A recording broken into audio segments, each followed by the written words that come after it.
We're going to jump right into this special episode of the Afterlife podcast. And today we're going to be talking about Black Ops 4 specifically, because it's actually been 6.5 years to the day today of this recording that Black Ops 4 released.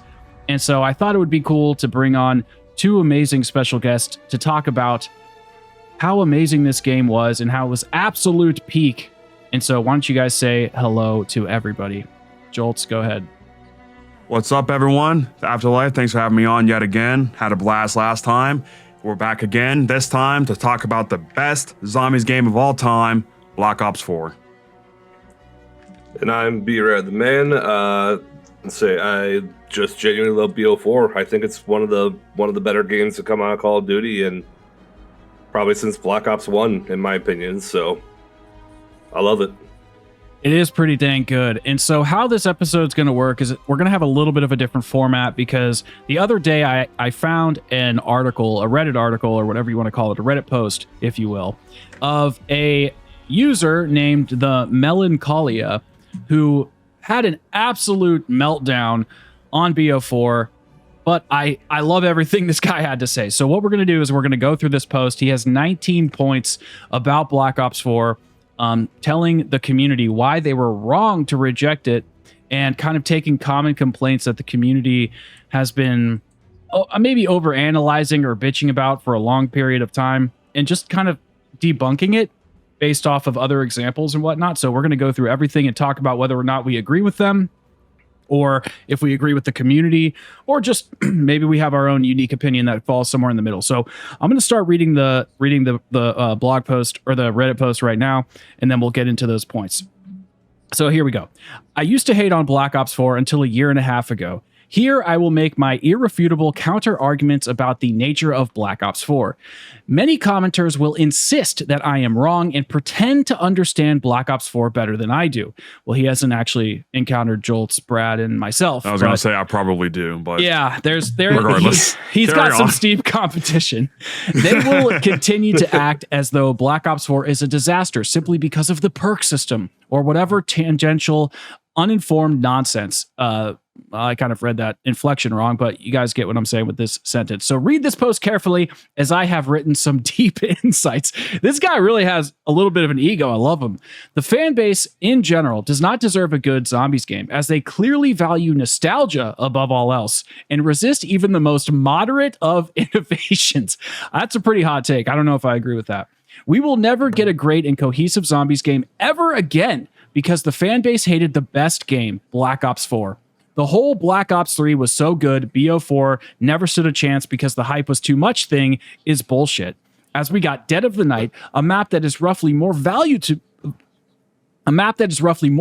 to me than the entirety of World at War through Black Ops 2 combined, on top of having a few other top tier maps. In Black Ops 4, we went from a fucking 3-hit down system on hardcore to however much health in Black Ops 5, Vanguard, and BO6. Everyone hates Vanguard, yet the reason Vanguard is so awful is mainly due to the fact that it's almost the same as Black Ops 5. I'm assuming he's referring to Cold War there.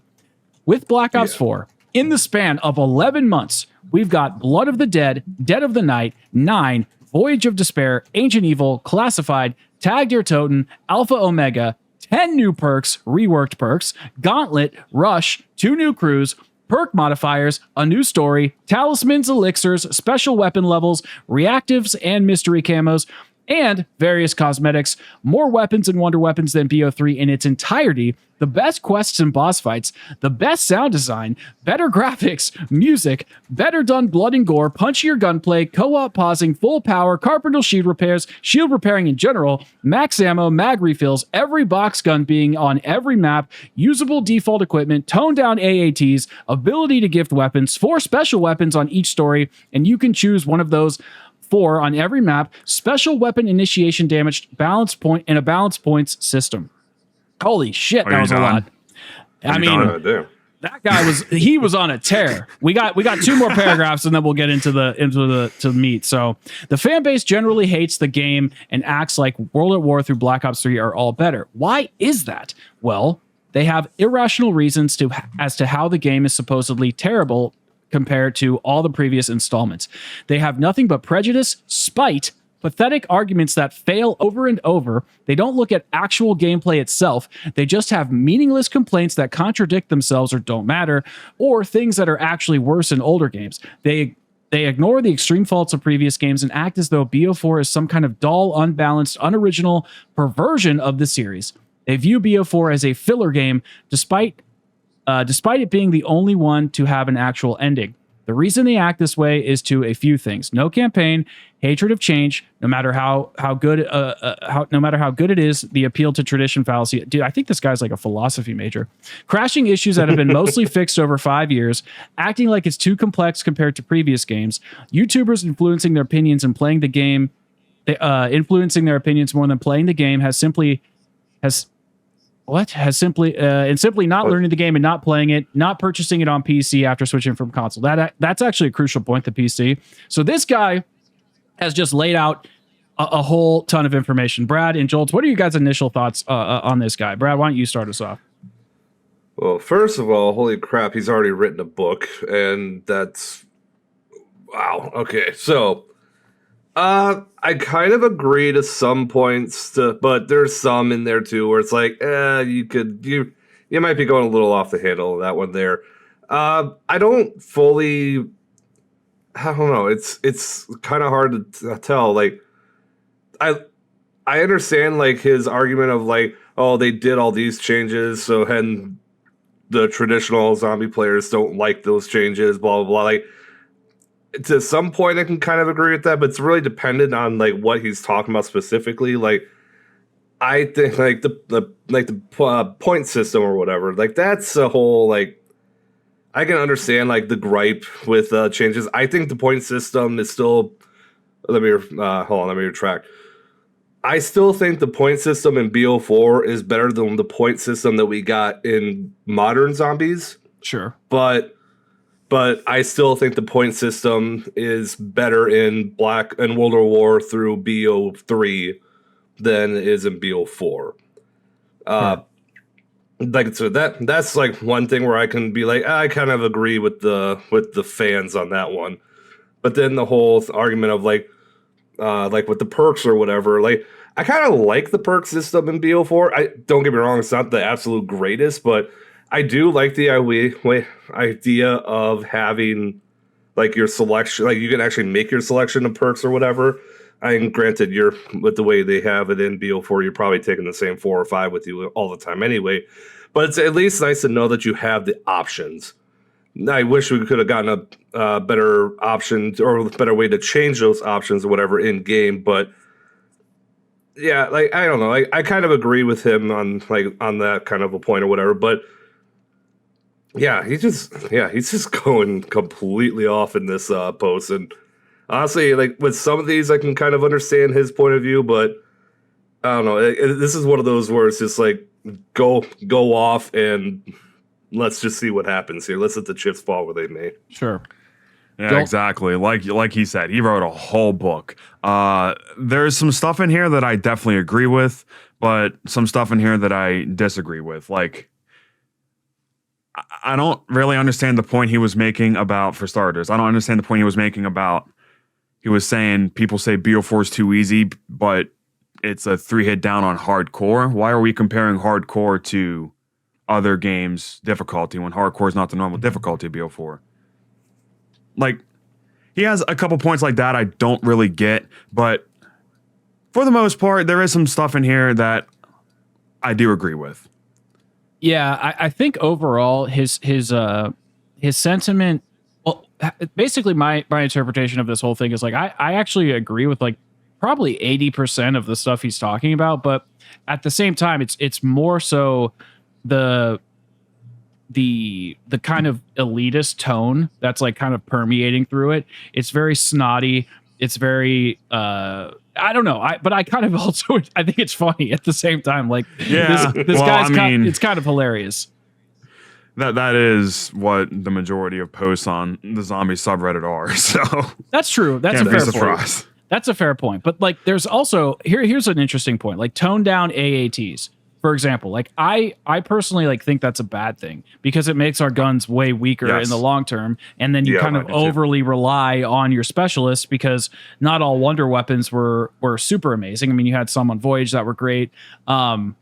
Yeah, I mean, and then there's aspects of like the Easter eggs that weren't always fantastic. There maybe some parts were a little too tedious, but overall I do like them.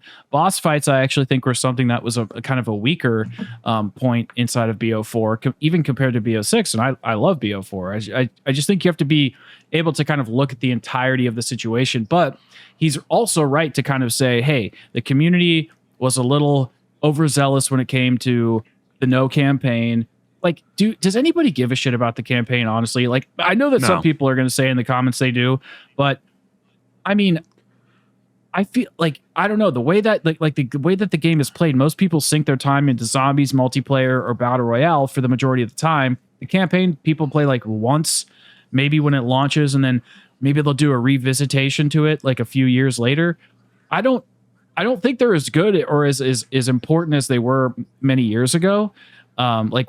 Like when Call of Duty was popping off back in the day, like way back in the day. And I think BO4 kind of proved that you can still have a great game without a campaign, despite, you know, Battle Royale being not free, but that's a whole other conversation. So yeah, I've never cared, me personally, I've never cared about campaign in Call of Duty. Like the amount of campaigns in COD that I've completed, I could probably count on one hand. Yeah, I think I've completed BO1s a couple times, and then I've started BO2s, Modern Warfare 2019, and then obviously I beat Black Ops 4s before it released. Oh, of course. Yeah, well, yeah. Yeah, you guys both did. So let's talk about the first point. And or Brad, do you have something else you would like to add? I was just about to say, as someone that I've played BO1's campaign, I genuinely think that's like one of the best like campaigns probably of like any of the major games. Like when I think campaign, I'm thinking like this, like Halo, for example. Like Halo has amazing campaigns, at least through 1 through 3. I think this, like, whether you think the gameplay is great or the story is great, I think BO1 just has one of the best ones. World at War. If you haven't played World at War, first of all, I have played that. Prepare. Yeah. Let's say prepare for a history lesson, because that's a great campaign. Black Ops 2, also a great campaign. Like those are genuinely like 3 of the best campaigns, like just in gaming in general. But I will be perfectly honest, campaigns have like completely like fallen to shit since probably BO3. So when they made the announcement that campaign wasn't coming into Black Ops 4, I was okay with it because I kind of knew that Black Ops 3 was kind of was pretty cheeks, and Infinite Warfare, from what I heard, didn't really have that great of a campaign either. So I was like, whatever. As long as they make the rest of it good, like make multiplayer good, make zombies great. That's pretty much all I was hoping for. So yeah. I hate the whole like the game has to have a campaign in order to be good. No, it doesn't. It really doesn't. Yeah, talking on your point about there not being a single good campaign since BO3. IW's, from what I remember, was a pretty good campaign. It was pretty fun. But I played the entirety of the Modern Warfare 2019 campaign. I do not remember a single thing from it. I just remember it's just the shooting the baby. Just boring to me. You know, that like night vision. Oh yeah, that's the only one I really remember. I remember that now. Now that you say that, because it was like all the hype. They were like, "Oh, you're going to be able to act like a real soldier in the Middle East and like kind of take people down, and the AI is supposed to be able to trick you and pretend that they're good, and if you kill something, you fail them. Like if you kill an innocent life, you know, you fail the mission." So of course everybody like shoots all the like women and children right away. Fucking violent. But yeah, anyway. So yeah, campaign's an interesting thing. The other point that I think this guy is making, there's 2 small points. I do not like the perk system argument because I think it gets overused, but that doesn't mean it's wrong. It's just, it's like there's more to a game outside of its perk system, and I think more what people were annoyed with Black Ops 4 perk system is the loadout aspect to it. And the thing is, like, that's all we have now is a loadout system. And if every perk is in the map, well, then it still kind of breeds the same issue of not having a unique perk like system per map. So I honestly think the argument should continue from BO4 through Cold War, through Vanguard, through MWZ, through Black Ops 6. But because it's not in the menu, people aren't really bitching about it. The other thing is that Black Ops 4 on PC is such a good port, and it really elevates the game quite a bit.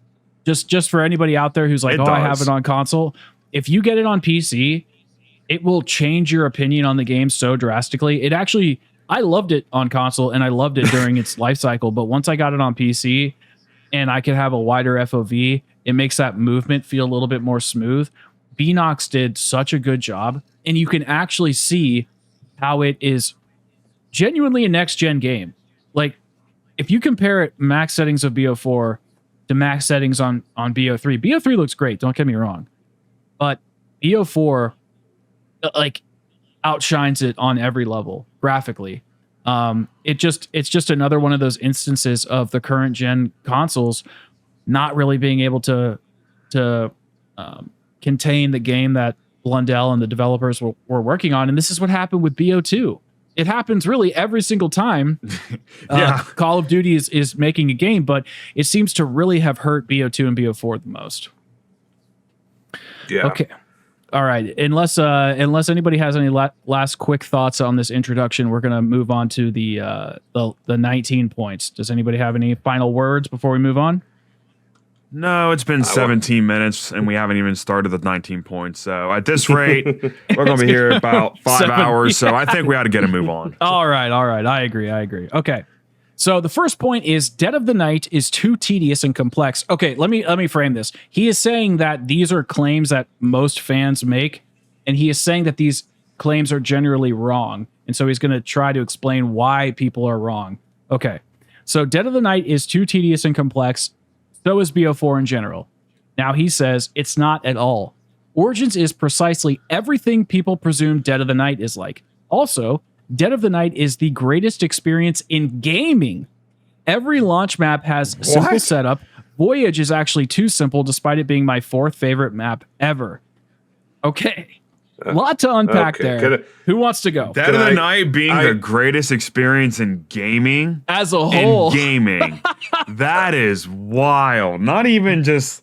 He's not saying the best zombies map. He's not saying the best thing in Call of Duty. The best thing in gaming. Yep. That's wild. Listen, man, I love Dead of the Night. I do.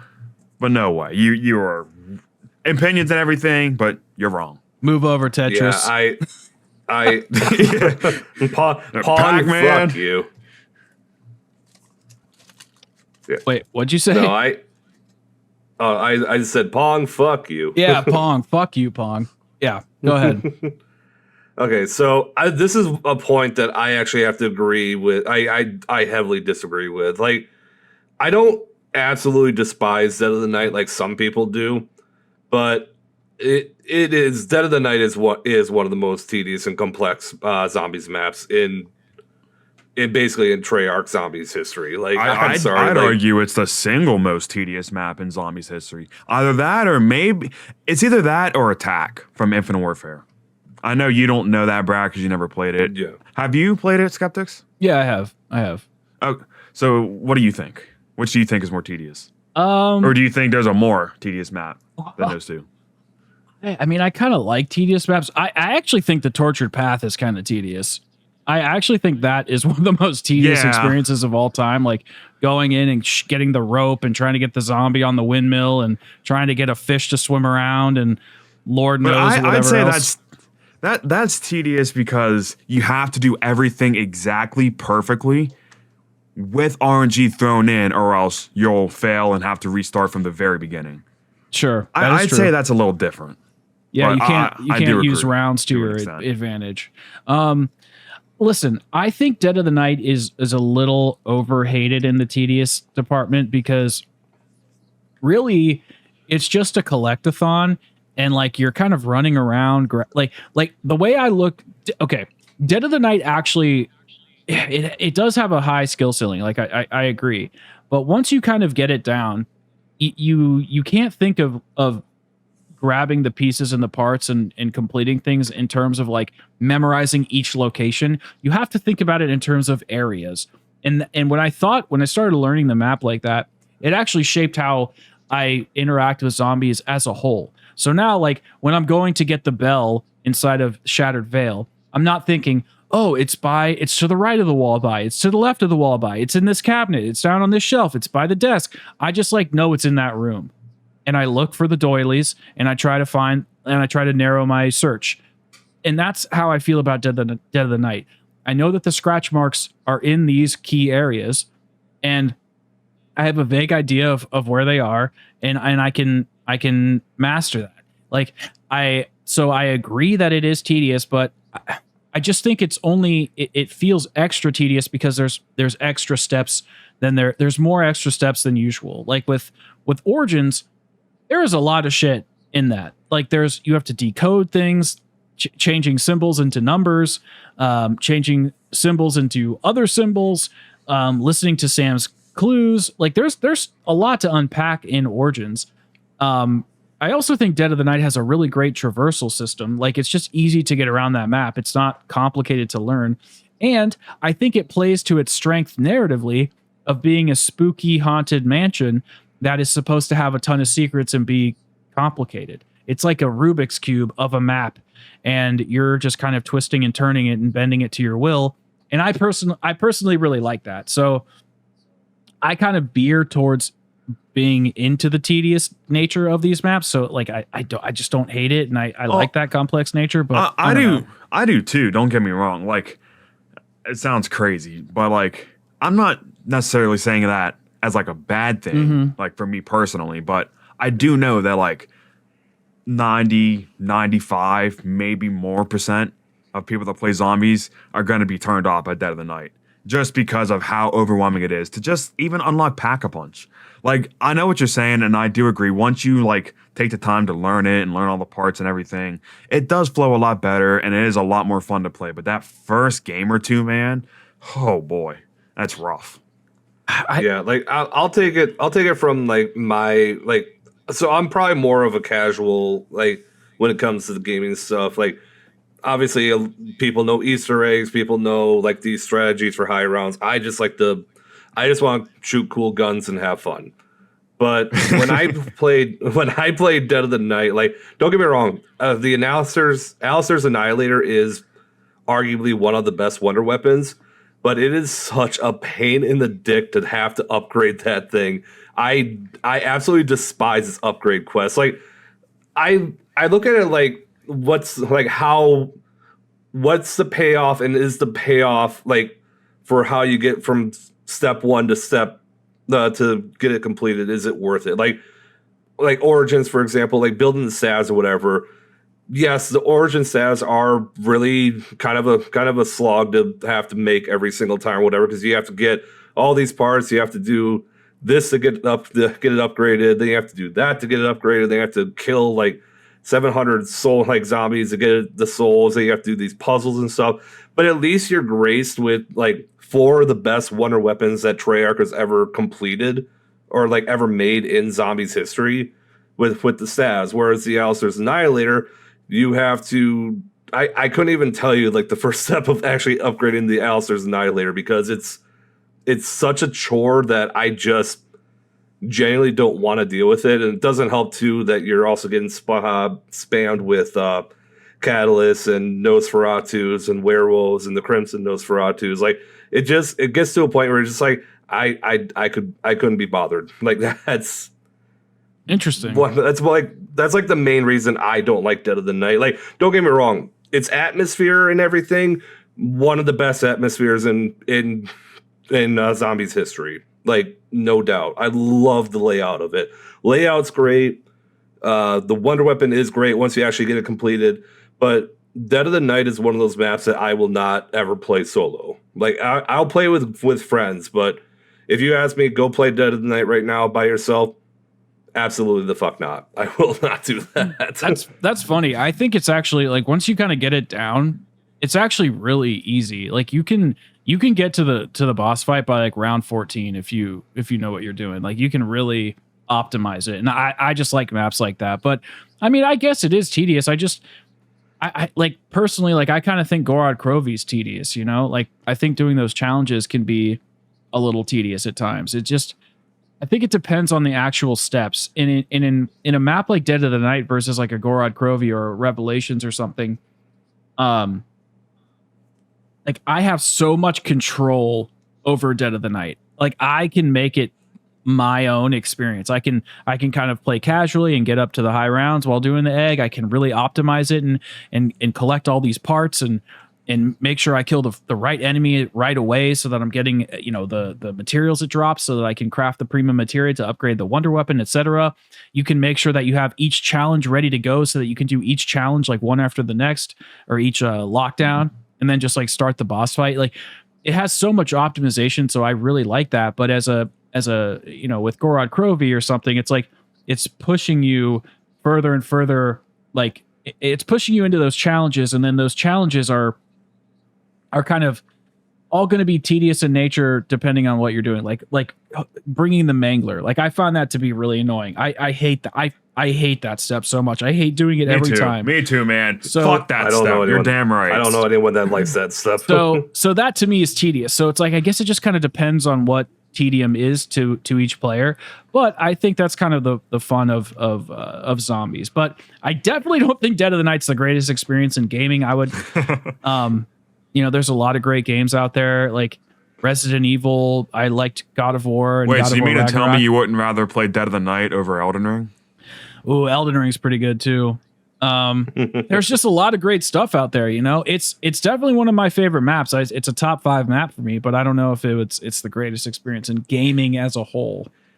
I said, I like the map too. It's in my personal top 10, but greatest experience in gaming is wild. Yeah.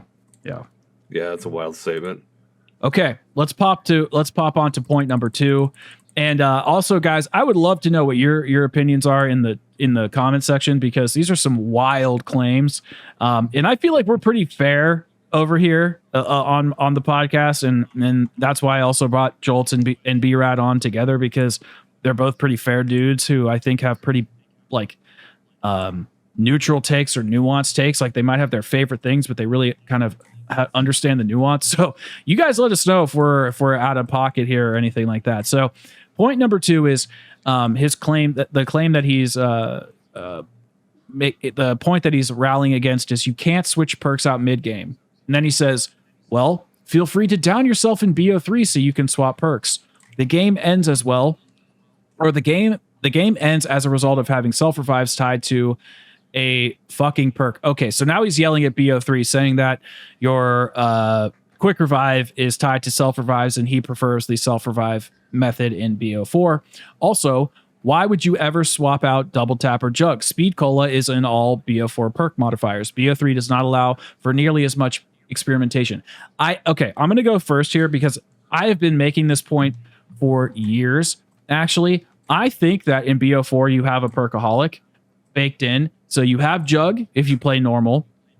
You have your self revive, so you basically have a form of quick revive. You have speed cola with all 4 perks. You get double tap inside of pack a punch, and then you have your 4 perks. So you essentially have, what was that, like 7 or 8 perks, depending on how you slice it. 8 perks, yeah. And so, and on most of the, not to cut you off, but on most of the maps, you have 1, 2, or sometimes 3 ways to get extra perks. Exactly. So yeah, you can get even more.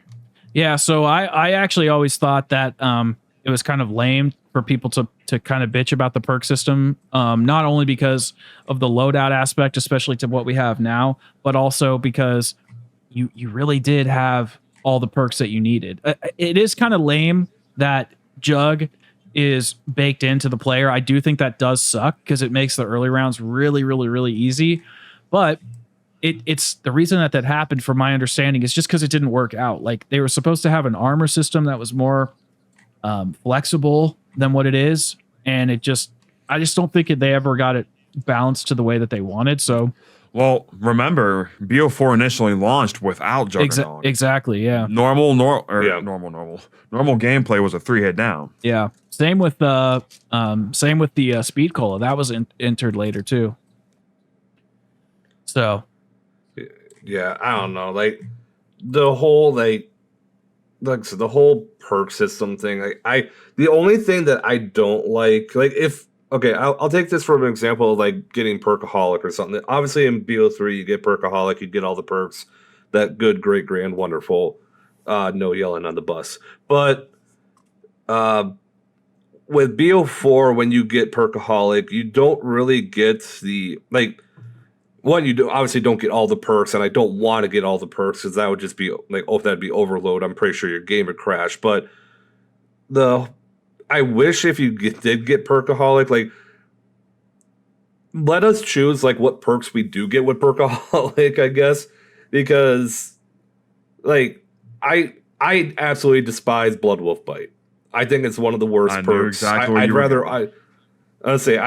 almost rather have Blaze Phase over Blood Wolf Bite. Mm-hmm. Like that's how much I hate Blood Wolf Bite. But like I said, when you have like those options or whatever, like let us pick those perks or whatever Perkaholic, then that's cool. Like let us experiment with that. But I don't know. Like I also just find the argument of like, why would you ever swap out Double Tap or Jug? Like sometimes you just want to swap out something. Like I don't always want to run Speed Cola. Sometimes I want to run Stamina, or sometimes I want to run Widow's Wine, or sometimes I want to run Electric Cherry or whatever in BO3. So at least you get those options of like being able to swap it out in game or whatever. So at least in BO3, but in BO4, unless you run Secret Sauce, like you're set and you're not able to change anything. And again, not that I'm going to be swapping perks in and out all the time in BO4 anyway. Like I always run the same pretty much 4 or 5, but I don't know. I guess it's just nicer. It's nicer to give the player the option to change rather than just be like, yeah, well, you're fucked. So, well, Secret Sauce should have probably been a machine in each map instead of like a perk slot. I think that was one of their biggest mistakes, was like allowing. But then I don't know how that would have worked in terms of the loadout, because like I don't want to waste a perk slot necessarily being a Secret Sauce. But if I go down and then I want to like get something fresh, like, okay, fine, give me that option. So that is a bit of an issue. So I just don't think either game really has as much experimentation as people are letting on. Like if you have to go down to change your perks, that is just going to be, that's like a negative experience. It's negative reinforcement. People are not going to want to go down to do that. So I think a game like Infinite Warfare did it best, where you could just take off your perk when you were done with it. Yes. And I used to do that in Spaceland all the time. I would take off, Mule Munchies and go get something else. I forget what it was, but like I used to do that quite a bit. Maybe it was Bomb Stoppers, and then I would go grab another perk. I can't quite remember. But having those options to remove things is much more clutch. But Treyarch has never really allowed for that much flexibility, and even in the modern games, the games are balanced for 12,000 perks to be on you at any given moment. So I think every game has some sort of issue with the perk system, because no system is ever going to be perfect. But yeah, I would agree with that.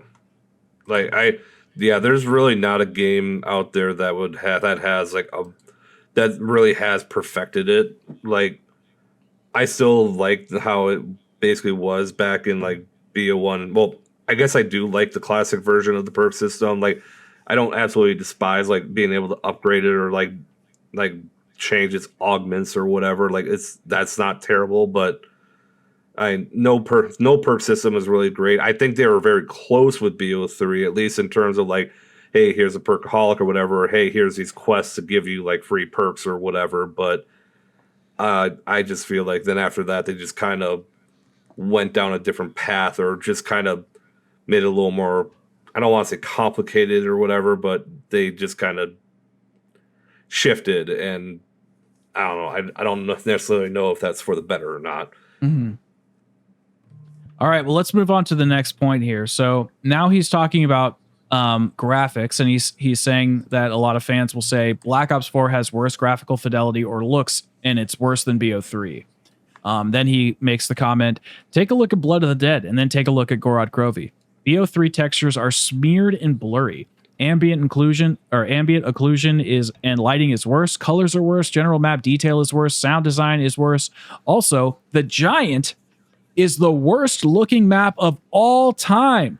What a claim. What? What Bro, a claim. No. Yeah. Stop right there. Bro, have you played Black Ops 1? Have you played World at War? Have you played World War II? Have you played Vanguard? There were like 30 maps off the top of my head that look way worse than the Giant, including Reese. What are you talking about?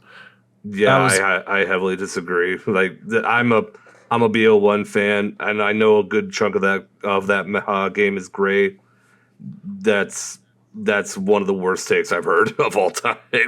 Well, I half agree with his claim, and then I obviously disagree with a lot of it as well. I think BO4, as I said a little bit ago, BO4 has some of the best graphics, like in zombies. I think it has some of the best art direction. I think it's aged it's hard to say. BO3 on PC and Black Ops 4 on PC have aged really well in different ways. I think BO3 looks fantastic for a 10-year-old game or however old it is at this point. And I think that BO4 looks like spectacular. Like it looks like it could have come out recently. It's that good. I do think BO3 is starting to show its age a little bit, but that doesn't mean it's not beautiful. And Blood of the Dead is fantastic. So I agree. I do think that the colors in BO4 are better. I do think that the lighting is better. I think that the color palette is better. I think the detail is greater, but that doesn't mean that I think it's worse in BO3. Just because I think it's better doesn't mean I think that BO3 is bad, and the Giant is fucking beautiful. So I don't understand that claim either. But yeah, and BO3's textures being smeared and blurry, I don't get that. Yeah. BO3 is such a bit like, okay, maybe if you want to say, well, the buildings outside the map, 2,000 feet outside the map in Shadows of Evil look terrible. Okay, man, sure. Why not? Yeah. Say that, whatever. For the most part, 99% of Black Ops 3 looks amazing still in 2025. Yeah. Yeah, I would say I sound like very offended right now, and be offended, bro. Am, be offended. Oh boy, this is go ahead, Brad. Yeah, I was gonna say, like, the BO3 textures are smeared and blurry point. I do not agree. Like that whole light, like Shadows of Evil looks gorgeous to this day. Horizon Drac, the contrast and like the way that the blue pops in everything on Horizon Drac looks great. Zetsubo, you can maybe make an argument here or there or whatever, but I still think it looks really nice with the bright green colors around the map and stuff. Grog Crovey with the fire and everything looks amazing. Revelations is one of the best looking, like, just, I would say it's a compilation of all the maps and stuff, but I still think that looks amazing in BO3 in 2025. Like, holy shit, I just realized that game's 10 years old now. But anyway, even the remakes, like, Nox still looks good, I think Nox BO3 looks better than the other versions. Verruct looks better. The only one I could probably make an argument for would maybe be Shangri-La, because Shangri-La, like, I still think it looks good in BO1, but like look at Moon, for example. Like, Moon on BO3 easily soars over Moon, like the way it looks on BO1. Like, without a doubt. No question. So to take it one step further, I'd say BO3 Moon looks better than every single Ether map in BO4. I'd agree with that too. Like, Moon on BO3 looks absolutely phenomenal. So the whole, like, textures and stuff are blurry, I heavily disagree with that. And yeah, the Giant, worst looking map of all time, not even close. Like, the snow and everything on the Giant pops so much more than it ever did in any of the other games. I think when this dude bought BO3 on PC, he forgot to turn his specs up. I think that's what the problem is. Did you say that you think Moon looks better than any of the Ether maps in BO4? On Black Ops 3? Yeah, yes. Is that what you said? Okay. I don't know if I agree with that. I would stand behind that. It definitely, hands down, it's better looking than Classified and Alpha Omega, at least in my opinion. And I would say tag. Maybe that one's arguable. Maybe. I was say tag is probably the most arguable one, but I understand what you were trying to say. Are we playing the same game? Okay, all right. I mean, hey, it's your opinion. It's your opinion. We're about to throw fisticuffs. Beer 3 Moon is a beautiful map. You don't like it? I mean, I think parts of it are beautiful. Like, I think when you step outside of the space station initially and you look at the Earth, I think that's beautiful. I think what's really beautiful is after you complete the Easter egg and you go back to No Man's Land and the sky is all fucked up. That's absolutely beautiful. Yeah, you got that. The biodome is great. The labs are great. Where the MPD is, if you look at that compared to like BO1, like a side-by-side comparison, you realize just how beautiful that area is. I don't know. Beer 3 Moon's just... It's always been one of those maps that's like really stood out as like one of the most aesthetically pleasing. I think well, I don't want to get into a whole BO1 rant here, but I do think that BO1 Moon is better, but for different reasons, and it has to do with the art design, but that's a conversation for another day. But I mean, I guess it does look nice graphically, but like, I don't know, man. I think about the like lab or the like bunkers in the labs underneath Alpha Omega and the hellhounds with that are like glowing electric and I don't know, man. I think that all the ether maps on Black Ops 4 are some of the best artistic design. Obviously it kind of petered off in tag in some places, but the lab in tag is amazing. I don't know, man. That kind of hurts my heart a little bit to hear, but yeah, let's go to the next statement, because this is a very common complaint we hear in the community, and it's that the HUD is bad. So he says the HUD has a cohesive design that suits the game well. The perks are in the middle because some of them have cooldowns. Some people even say the perks shouldn't be on the screen unless you have them, which is a dumb idea for obvious reasons. The BO3 HUD looks a bit incoherent, harsh, and ugly in comparison. The perk icons are cartoonish and bland. I dislike BO3's font and the blue glow the HUD has. The bottom right section of BO4's HUD looks massively better. Doesn't look like a mash of random colors with different art styles like the BO3 HUD. What? I don't know if I listen. I think the BO4 HUD is massively overhated for sure. I don't think this is just a problem with modern zombies in general. They give us too much information. Like, we don't need to know the name of the gun, the type of gun, seeing the outline, like they can do, like, I think that was in BO4 as well. There's like, I'd have to look at gameplay. I'm kind of mushing HUDs in my head, but like, we don't need all that extra information. Like, there's ways that they can mush stuff, like smash things together that can tell information. And I think BO3 did a really good job with that. Now, is it the perfect HUD? Probably not, and there's probably ways they could have made it better, but the minimalism and the aesthetic of it, I thought fit really well for zombies because I could really get immersed. And BO4 really took that away from players by putting so much information on the screen and making it kind of clunky and in your face. And if you watch, like, anybody go out there and watch my retrospectives. I'm not shielding myself. I'm just saying watch them so you can see the areas where I put no HUD gameplay on, and it looks like BO2 or BO3 or whatever. Like, the HUD was so intrusive for people that it made them almost feel like they were playing a completely different game. So I think that the BO4 HUD needed some work, needed to be toned down a little bit. I just don't think it's nearly as big of a problem that people make it out to be. Yeah, I don't think it's nearly a bigger deal as people make it out to be either. And do I like the HUD on BO4? No. And it definitely needed some tweaks. A lot of tweaks. But I've never understood the crowd that have written off BO4 zombies as a whole because the HUD's bad. That's always just been a weird reason to write off the entire game to me. Yeah. Like, you're not going to give any of these great maps a shot and any of these cool systems a shot because you don't like how the HUD looks. That's kind of ridiculous. Like, I despise Cold War's HUD. I think it's hideous.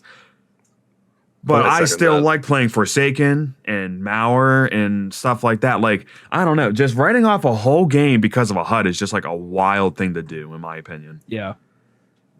Yeah, I See, I'm not. I don't absolutely despise the HUD like in BO4 like others do. I actually genuinely like the HUD. If I could make any changes with it, actually, that point that he actually made up about the whole like don't have the perk show up until you actually buy it or whatever. I actually kind of like that idea. I kind of agree with the public on that one. I wish it would have done that. But the main problem that I have with the HUD, like obviously, like it's nice to know like the name of the gun and anything, all that stuff, blah blah blah. I understand needing the little like section for your elixirs and everything.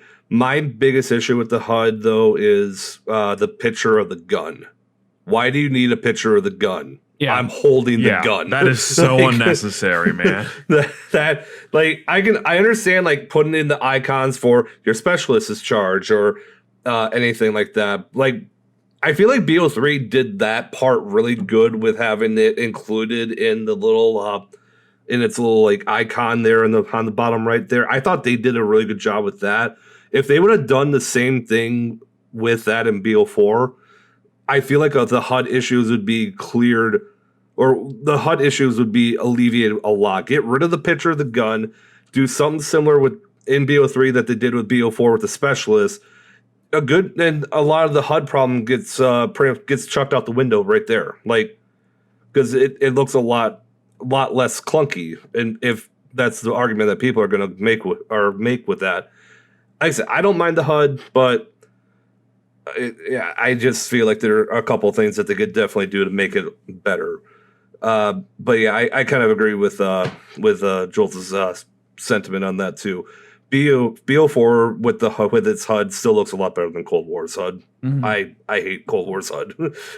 Well, the reason that the perks couldn't have been off the screen is because they were tied to the locations, so people needed to know like where they had to go for each location. So that's probably why they didn't remove it. But yeah, the image of the gun. Well, I mean, go ahead. When you play a zombies map for the first time, you don't know where Jug is, but you don't need them to tell you like docks when you play Mob of the Dead. You don't need that on the HUD the whole time. Well, I think, not I mean like tied to the statue, because it says like Danu, it says like each name of each statue, and like I mean, yeah, I get what you're saying, but I don't know. I just feel like that's unnecessary. Like the image of the gun, I just feel like that's unneeded. Yeah, it's too much information. But the loadout system inside of these newer games, it just, because you're taking all that information from the menu into the game, like they want you to know all of that information all the time. Like I think one of the best things BO3 did was have, your specialist like ammo or meter on that little blue thing or whatever it was, those whatever was in the bottom right hand corner, and it allowed you to have your shield on there. It allowed you to have your the I forget what those little grenades, the trip fire mines or whatever those are called, the trip mines. Yeah. So you could have those there. Your shield, your gobblegums, your specialist was all there, correlated to the D-pad. But because they made the D-pad tied to elixirs in BO4, they like removed that entire thing. So then the shield got put to like L1, I think, and then Wraithfire, and then you could only have one equipment at that point. It's just all these changes, all these subtle changes just kind of shifted everything in how BO4 was meant to be interacted with, and then they just put it all on the HUD for you to see. So okay, let's move on to point number 5. So BO4 has crutch perks. Lol. They tried to fix the crutch perk issue and didn't solve anything. Okay, now his claim is a crutch perk is a perk that forces itself on the player, as without it, you are missing the amount of health or damage the game is balanced around. BO4 does not have any crutch perks, despite most of the perks being highly powerful. There is no perk in the game that I am desperately rushing to grab. I have beaten Blood of the Dead solo with no perks, and it was not super difficult compared to doing it without perks. I actually do agree with that. People say Dying Wish is a crutch perk, not realizing Winter's Wail is far stronger. Dying Wish just saves you from death occasionally, and has many alternatives such as Zombshell, Winter's Wail, Quick Revive, Death Perception, Victorious Tortoise, Electric Burst, etc. If you think Dying Wish is far better than those perks, you don't understand the game. How is occasionally surviving a fatal hit better than shield blocking in all directions, or stunning enemies with a reload, or seeing an enemy through all obstacles, or freezing them in place, or slowing them down, or healing faster? I actually think these are all really good points, but go ahead. I disagree. I disagree with the vast majority of this paragraph. Oh, let's hear it. All right, well, for starters, there 100% are crutch perks in BO4. I agree. Let's not kid around here. I agree with that part. Winter's Wail, 100% crutch perk. Dying Wish, 100% crutch perk. Stamina. Victorious Tortoise, 100% crutch perk. Stamina. Just like Stamina. Juggernog, crutch perk. Speed Cola, crutch perk. Double Tap, crutch perk. Like he says, there's no crutch perks in BO4 because he was able to beat Blood with no perks. I beat Blood with no perks before. I've also beaten Garad Krovi with no perks. That doesn't mean that Jug's not a crutch perk. Yeah, that's not an mean, argument for no crutch perks. Yeah, for sure. Yeah, And I'm not. Oh, go ahead. ahead. Go ahead. No, I was gonna say I kind of agree with you. I kind of disagree with some of this stuff too. Like, yeah, the whole crutch perk thing. I agree with you. Like, Winter's Wail is probably the one perk I will always run on BO4. Like, no questions asked. I'll run a game without Dying Wish just because I'm a psychopath. But I like Winter's Wail is one I will definitely not run without, or I will always run in a game, like 100%.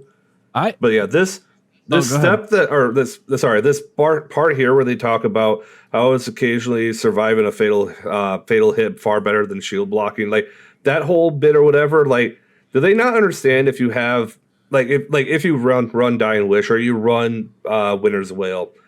Like, if you're running, like if you're in a sticky situation, you get trapped or whatever, they get hit with a Winter's Wail, and then you realize that you're in a corner. Instead of like trying to shoot your way out of it, you could just pop anywhere but here, and then all of a sudden you're fine, right?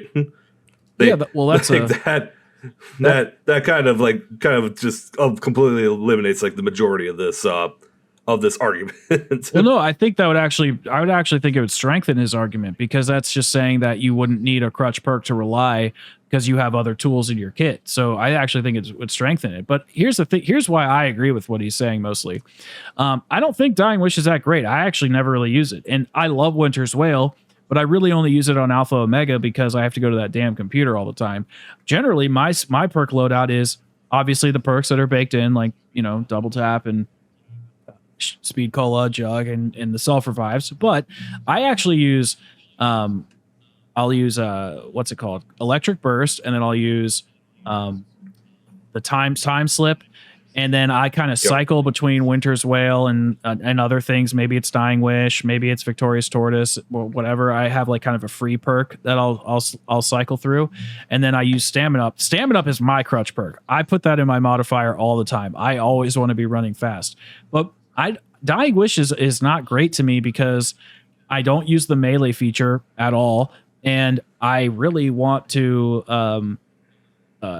I don't like the fact that it takes so long to recharge. So it's like you get hit once, and it's like, well, the next recharge is longer, then the next one, then the next one, then the next one. So I essentially have like a useless perk for a majority of my game, and I don't really enjoy that. I actually think Quick Revive is a really great perk because if you put it in your if you have Stamina Up and then you put it as your modifier, you'll go so fucking fast, you'll fly around the map. So I think there are perks that are really solid, especially Stamina Up's modifier. But I do think that there are not as many crutch perks inside of BO4, like generally speaking. And just because we had a perk limit before, that's why we had crutch perks. But, now that the systems have changed and BO4 alleviated a lot of those issues, even if the system is hated, they still alleviated it a lot. Well, they really just kind of baked them into the player, but they essentially alleviated the player having to pick those crutch perks and allowed you to have different options. So I do agree with the sentiment here. I think saying that there aren't any crutch perks is kind of wrong. There are perks that are better. Like, nobody's going to put Blood Wolf Bite in their modifier slot. Nobody's going to put Blaze Phase in their modifier slot. Nobody likes those perks. But oh wait, what about fucking Ethereal Razor? Like, there are a lot of great perks here that I think are you're able to choose from. And I just don't think that any single one of them is really it needs to be relied on, and it does give you a lot of variety to play with. But that's just my 2 cents. I don't know. There are a decent amount of really good perks in BO4. I do agree with you there, but a perk that literally makes it so you cannot go down upon taking a fatal hit and make you invincible for 10 seconds, giving you more than enough time to get out of whatever situation you're in. That is so freaking valuable, especially for Easter egg runs and high round runs. And I do understand what you're saying, that it does take longer and longer to recharge, but it doesn't take as long as you really think. Well, you could take that elixir with you that will refresh it as well. Well, you can do that, and you can also run time slip. No, for sure. I'm not saying that it doesn't have its use, but like, let's just say I'm doing a high round run on VO4, okay, and I'm camping or whatever, and I have Stone Cold and I have this Healing Salvo, so Stone Cold, PhD, Time Slip, and Dying Wish. Now I'm slower. I don't have anything to protect me with a shield, so now I'm like I'm naturally weaker, like defensively.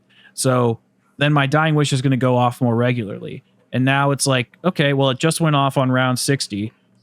Well, I'm not going to have it for like 4 more rounds. So what's going to protect me? Okay. For those. But counterpoint, how many times have you activated Dying Wish by that point in the game? 5?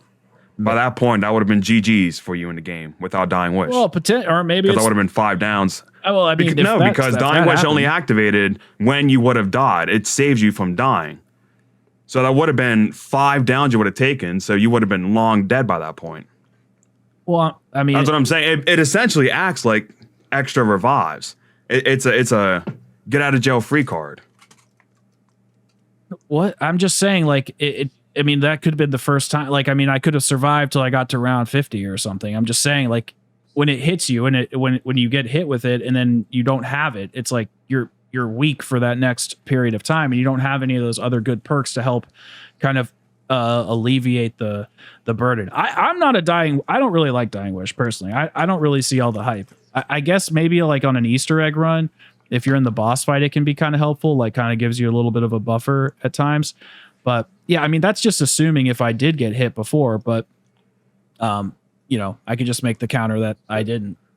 But either way, are there any comments left for this? I have a hot take about stamina. I do not know the difference, or I cannot feel the difference between putting in your modifier slot or not. Okay, that's just wrong. Yeah, with your modifier, you have infinite sprint. Yeah, you don't have a cooldown.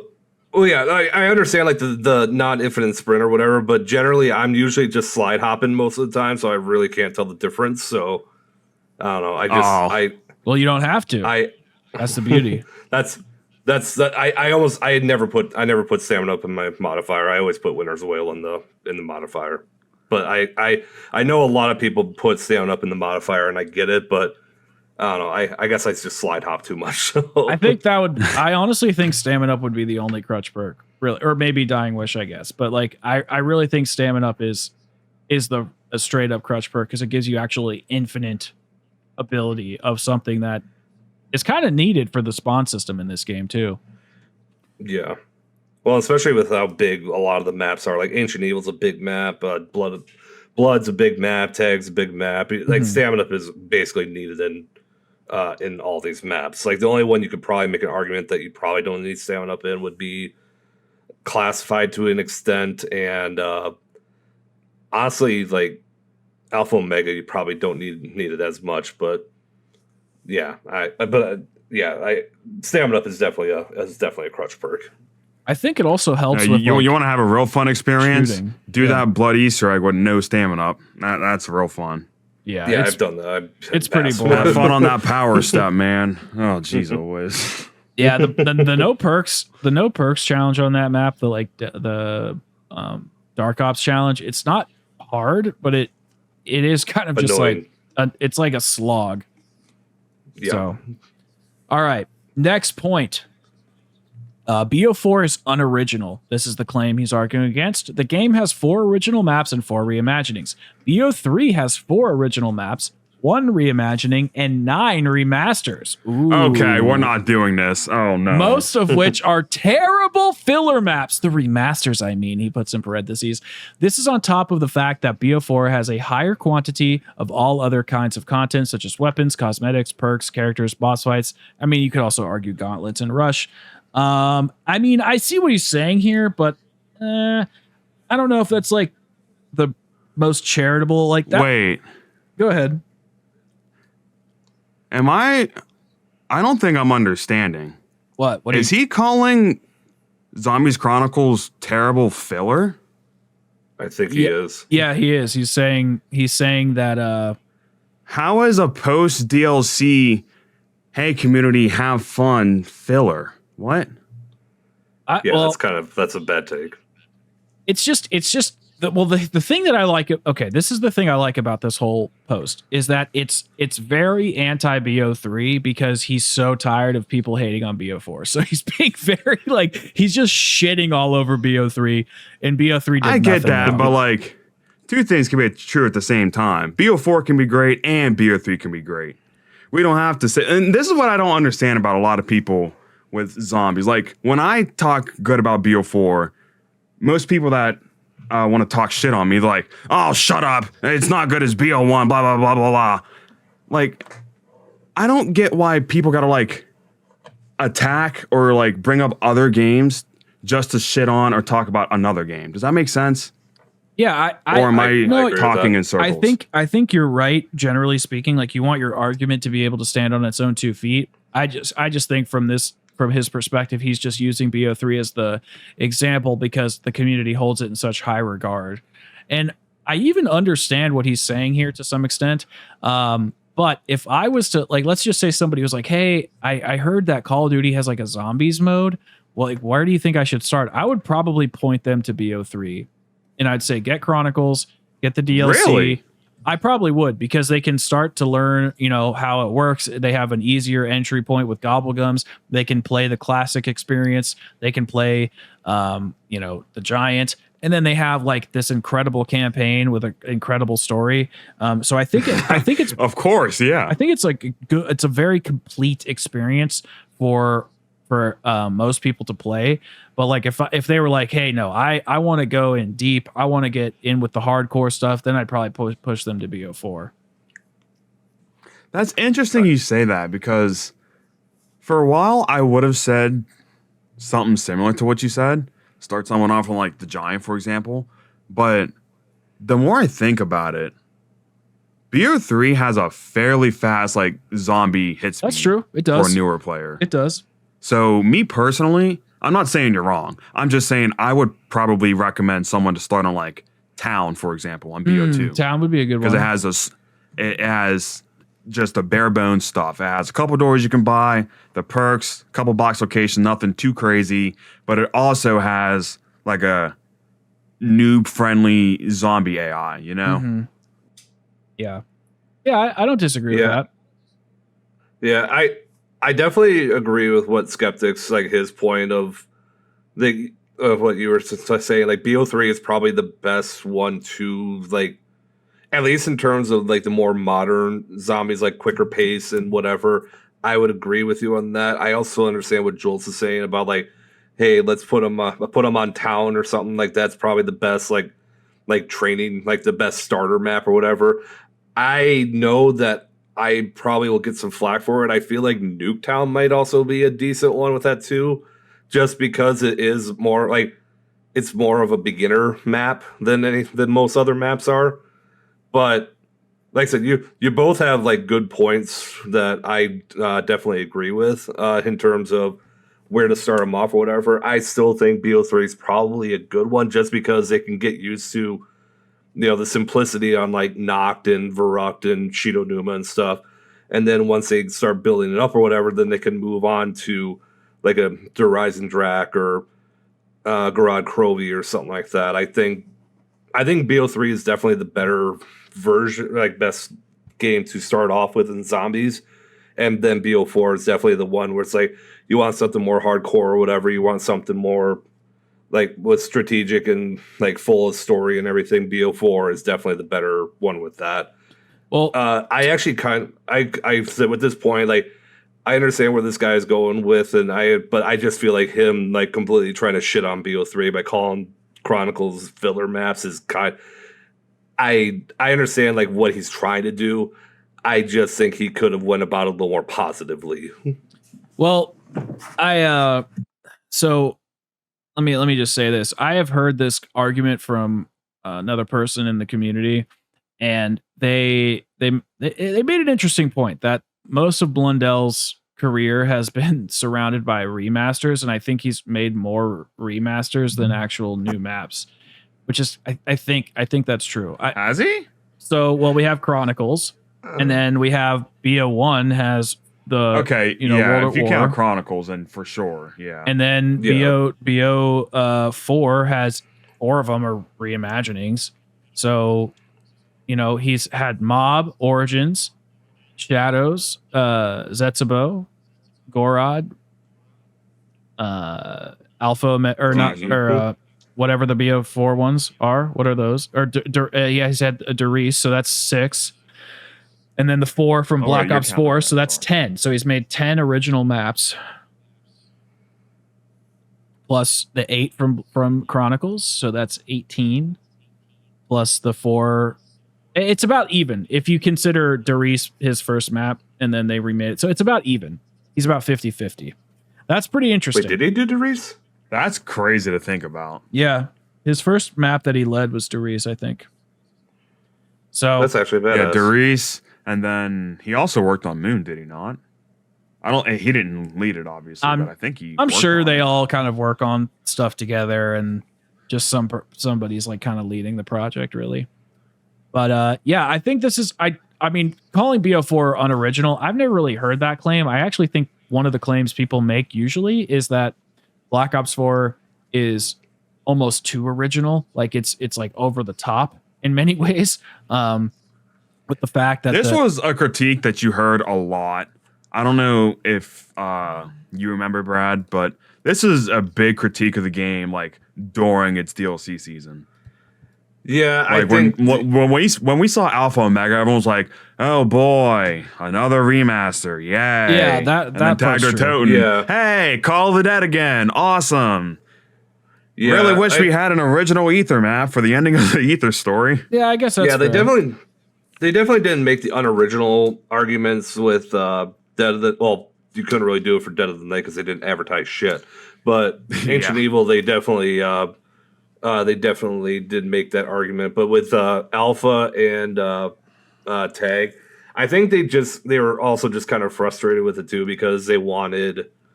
Obviously, the people wanted the Great War map. They wanted something that wasn't just a remaster with the Ether storyline.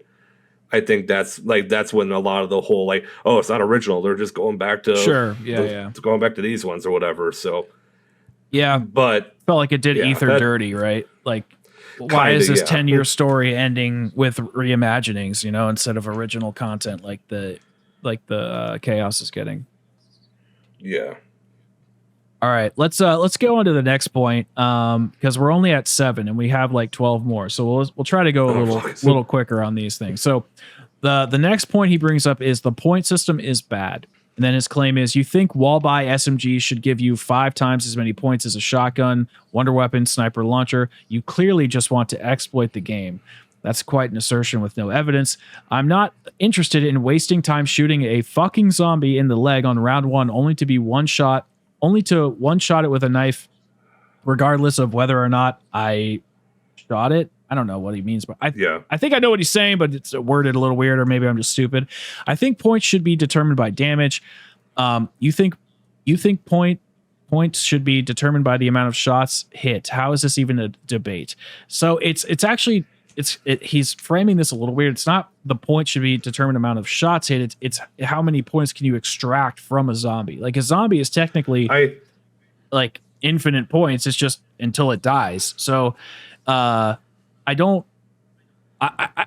think well, hold on one second. So I think BO4 actually did a really good job merging this like modern point system that we have now and the old point system. I think it did a pretty good job. Like zombies still were capped with their damage, but you could still exploit the system. Like you could shoot it a couple times and then knife it and get like 150 points per zombie or something, whatever it was in the early rounds. And you would still end up with a fuckload of points in the high rounds like you would in the older games. Whereas now we have to like scrounge for points.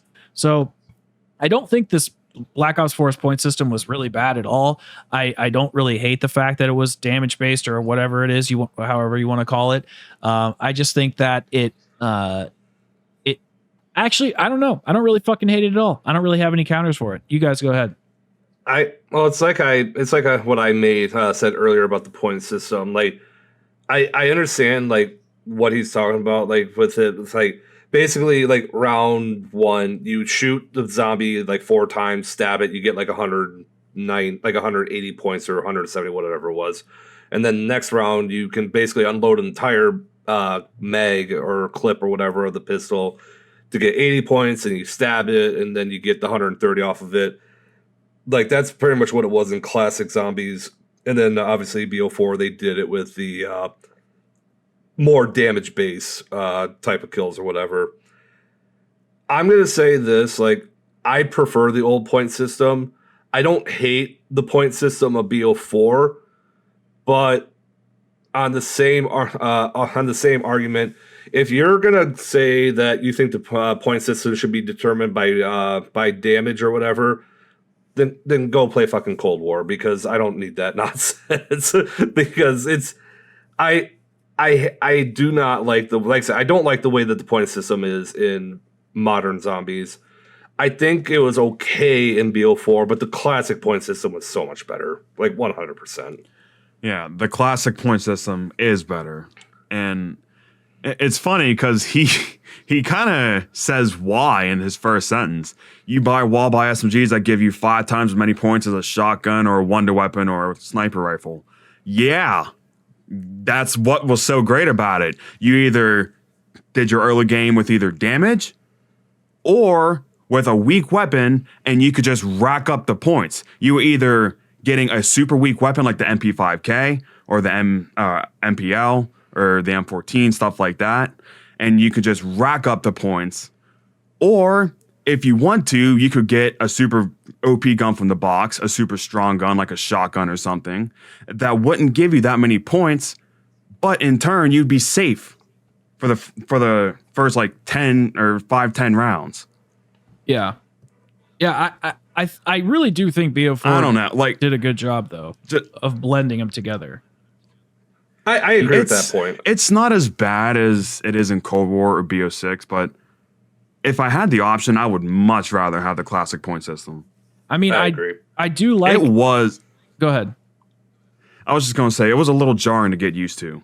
I mean, when I first started playing BO4. I like that I can take the MOG shotgun and it's actually viable.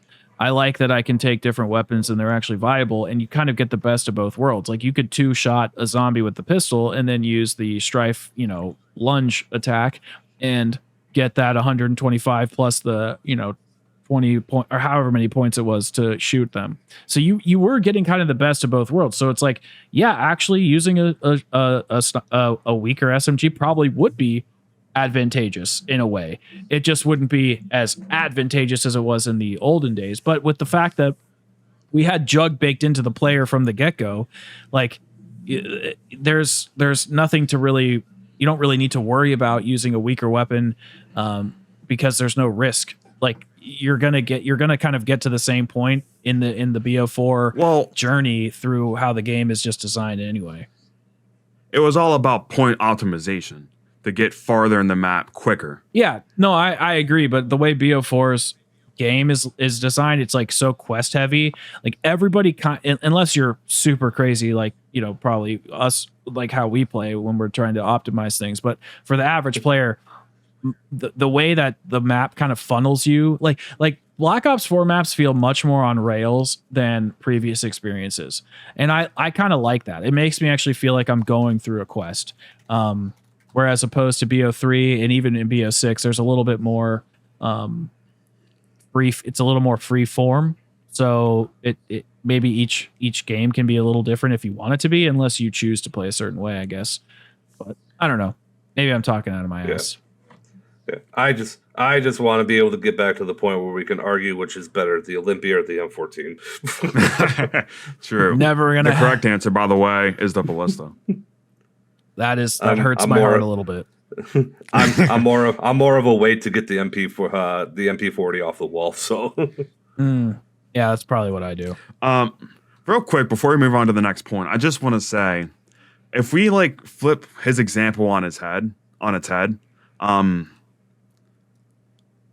if we would use the BO4 point system, what would be the point in ever using a gun like the RK7 Garrison? Yeah, there or like one. The MX9, like the weaker weapons that aren't good, but in older games you would have relied on them to rack up points to go use them points to go get a good weapon. That it took the modern point system completely stripped that use from them. Yeah, I mean, and unfortunately, this is still a problem today. Yeah, I mean, we're like in BO6, like. What are you going to load in with? Freaking Grekov or whatever it's called? The full auto pistol? Or are you going to load in with like the ASG or the GS45 or something? Yeah.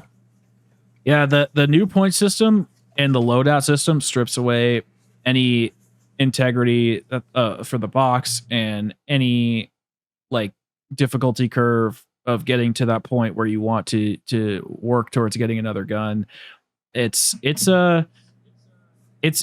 interesting. It's funny that like I know there's the whole Kevin Drew meme of like, oh, my brother, I wanted to make it. It's like I'm sure he didn't change the entire point system because of his brother, but that's the joke. But the thing is like, yeah, I mean, he kind of like the brother was killing zombies wrong. Like there is a right way to do it. You want to extract points, and the thing is, new players don't know that yet. But you know what happens? They learn it over time. And it's not that hard to learn. So the fact that it was changed is a little bit weird. I like the idea of a zombie having technically an infinite amount of points, and it's just up to you how you extract them by making yourself weaker and weaker and weaker. I think it's an interesting concept, but I don't know. Maybe it was a little limiting. Maybe Treyarch has other ideas and other concepts that we just don't know about or understand. I'm not saying we're stupid. It's just maybe there's something internally that they know that we don't, and that's why they wanted to change it. But yeah. Okay. All right, let's move on to point number 8, which is Blood of the Here we go. I think this is going to be the best one, but we'll see. Blood of the Dead is terrible compared to Mob of the Dead because it doesn't have the bridge and Afterlife mode. And then his response is, Afterlife and the bridge are the worst features of Mob of the Dead. The fan base asked for a Mob of the Dead reimagining, got a far better map, then complained about how it's not held back for the sake of nostalgia. If you want to play Mob of the Dead, play Mob of the Dead. Blood of the Dead has every good aspect of Mob of the Dead, but every aspect of Blood is superior. People will say Wraithfires make the Redeemer pointless. Nonsense. Nonsense indeed. Rare W in this post. Let me just say that. I am so tired of hearing people say that Hell's Redeemer is trash on Blood of the Dead, man. No, it is not. Yeah, it's not. You're trash. You're trash. But anyways. I'm not someone else want to take this first? Or yeah, I'm not gonna lie. I might get a little heated here. I'm not gonna lie. I kind of blacked out after you said that Afterlife and the bridge are the worst features of Mob of the Dead. Are you fucking kidding me? Like the Afterlife and the bridge are two of the. Well, the bridge is just one of the best like pack punch locations in zombies. Like, I don't think there's really too much of a comparison for that. But Afterlife is the worst feature of Mob of the Dead. Afterlife made Mob of the Dead Afterlife is probably one of the coolest things that we got out of Mob of the Dead, just because instead of being like, hey, just flip a switch and power's on, it gave you an option of like, hey, if you down yourself and turn on these power outlets or whatever in your Afterlife form, Like that feature's cool. Like, how does he call that the worst feature of Mob of the Dead? I don't think he's playing the same game. I don't either. And I gotta ask you, Mr. Afterlife, what do you feel about this? Well, I should say, how do you feel about this? I definitely think the bridge is fucking awesome. I don't really understand how that's a bad thing. I actually kind of wish the bridge was in Blood of the Dead. I think it could have been cool. Afterlife mode is a weird feature, so I do like it inside of Blood. I don't know if it would have worked inside of Mob because the map is so damn huge. But the first few times that I played Mob, like back in the day, I was not a fan of Afterlife mode. I thought it was a little, I thought it was tricky. I was like, how do I get to all these places and get back to myself in time? Like I wasn't really familiar with it, but after recently playing it, the other day and doing the Easter egg and really paying attention, and I do think it's a cool idea. I think it was more of like kind of a catch-all system because the map was probably really hard for people, so close quarters, and they wanted to give people a way to, in a sense, kind of have infinite revives. And so they kind of came out with this cool storytelling feature. It kind of pairs really nicely with the revive system. I think it's very clever, but my main issue with Mob is that once you kind of run through the Easter egg, which is just essentially getting Pack-a-Punch open, I don't really find that there's too much to do after that.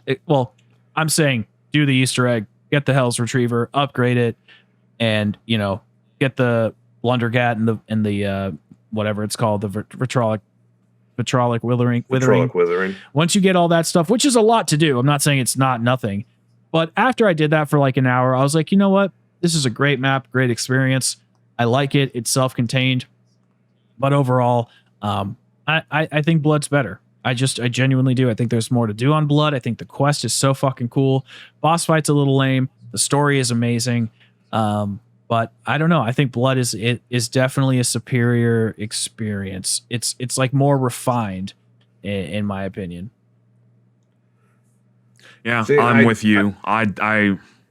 I do think Blood is a lot better than Mob. I think the Easter eggs a lot better. I think high rounds are more enjoyable. The story's a lot better. I like Blood in just about every single aspect that I would judge a zombies map over Mob. Yeah, me too. See, so obviously Jules knows this to the general public. Mob's my favorite map of all time. Blood is probably my fifth. Or is my fifth. Joel, didn't we say we were going to boot him from the call if he said something like that? It wasn't it? Yeah, we did. Okay. We said exactly that. All right. Yeah. Goodbye, Brad. See you, Brad. Well, damn. No, go ahead, man. Go ahead.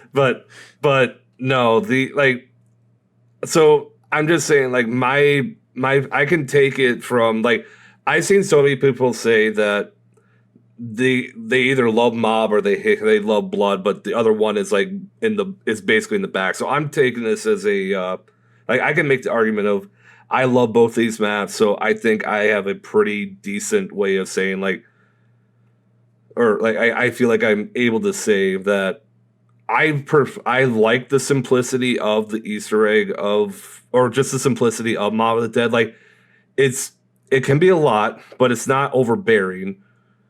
But I just feel like there was a lot of things that some of the changes that they did make with Blood were a little off-putting to me, like initially. Like obviously it's fine now, but like I said, I do miss the bridge. I think the bridge was was a unique location. I do wish we had that back. I miss the rooftop too. I thought the rooftop on Mob was really, really cool. Like the way they have it now on Blood is honestly kind of disappointing. That's one of the things that I don't like about Blood as much, but that's not like a deal breaker for me. And like I said, I do miss Afterlife. I thought Afterlife was a really cool feature. I think it was probably one of the most unique features that we had gotten in zombies, at least at the time, and I still think it's one of the more unique features in zombies today. So I don't know. I just feel like trying to take down Mob for what it did in terms of like, it almost feels like Mob kind of brought the community back in a way, because let's be honest, like we were fed shit after shit in Black Ops 2 with Transit and Die Rise and Nuketown. Like we needed Mob, and I just feel like Mob was the map that like brought the community back in terms of like, hey, this is a great map or whatever. Let's all enjoy it or whatever. I don't know. I just feel like there's a lot more hate on Mob nowadays, and I just feel like we should not forget how good Mob was. I just think they're completely two different experiences. I don't even look at them as the same, except for the fact that they're in the same place. That's really it. Like they just play so differently because of how BO2's mechanics were, what the Easter egg was, how Pack-a-Punch is set up.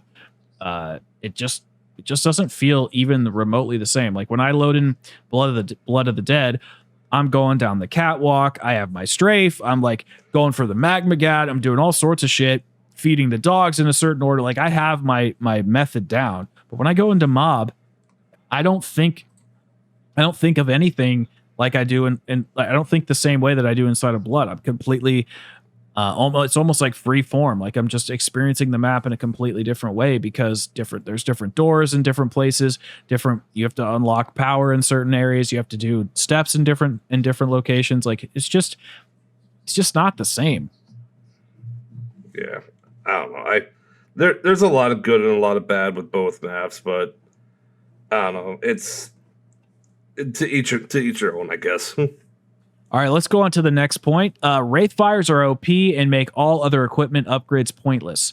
And now he says, you don't understand the game. He loves making assertions. Boy, there is a lot of condescension in this post, and a lot of, you don't understand how this works. You don't understand the map. You don't understand this. That's why I love it. It's the GOAT. He's the GOAT of condescension. Wraithfires have a quantity of 2 and have a far longer cooldown than the Redeemer. Pegasus Strike, Monkey Bombs, Hell's Redeemer, Homunculus are clearly stronger than Wraithfires. Wait, what? We'll circle back to that in a second.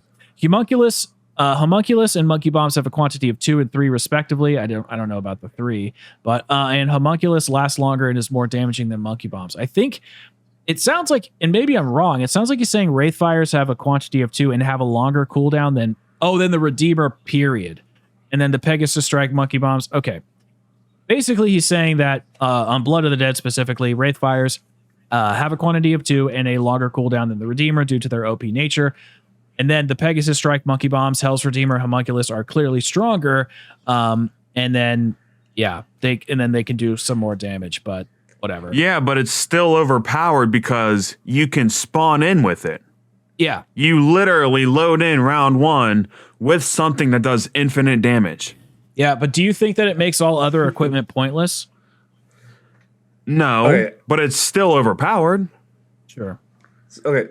So Pegasus Strike is really cool, and the Homunculus are also really cool. Like those are 2 of the best damaging equipment that we have, probably just in zombies in general.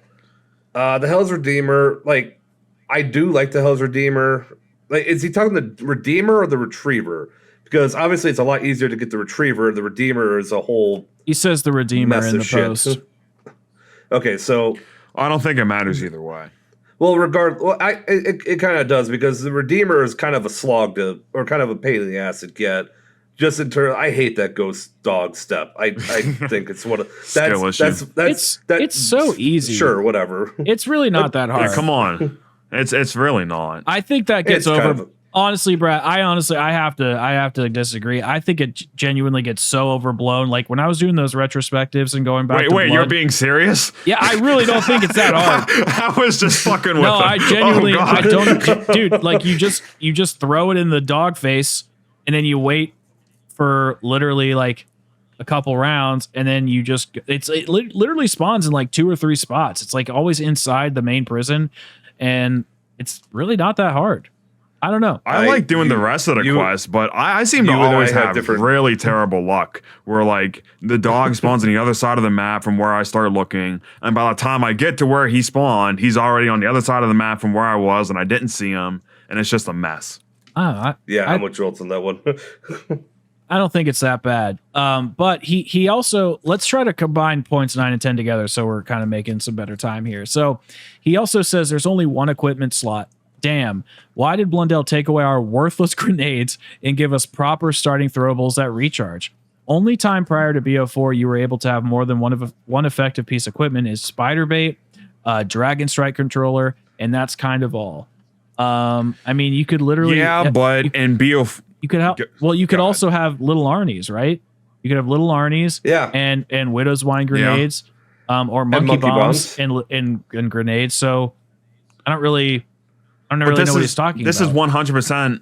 This is 100% a fair critique to make about BO4 because in Blood of the Dead, you could have your grenades and your House Retriever. Yeah. Which in Mob of the Dead, that's how it was.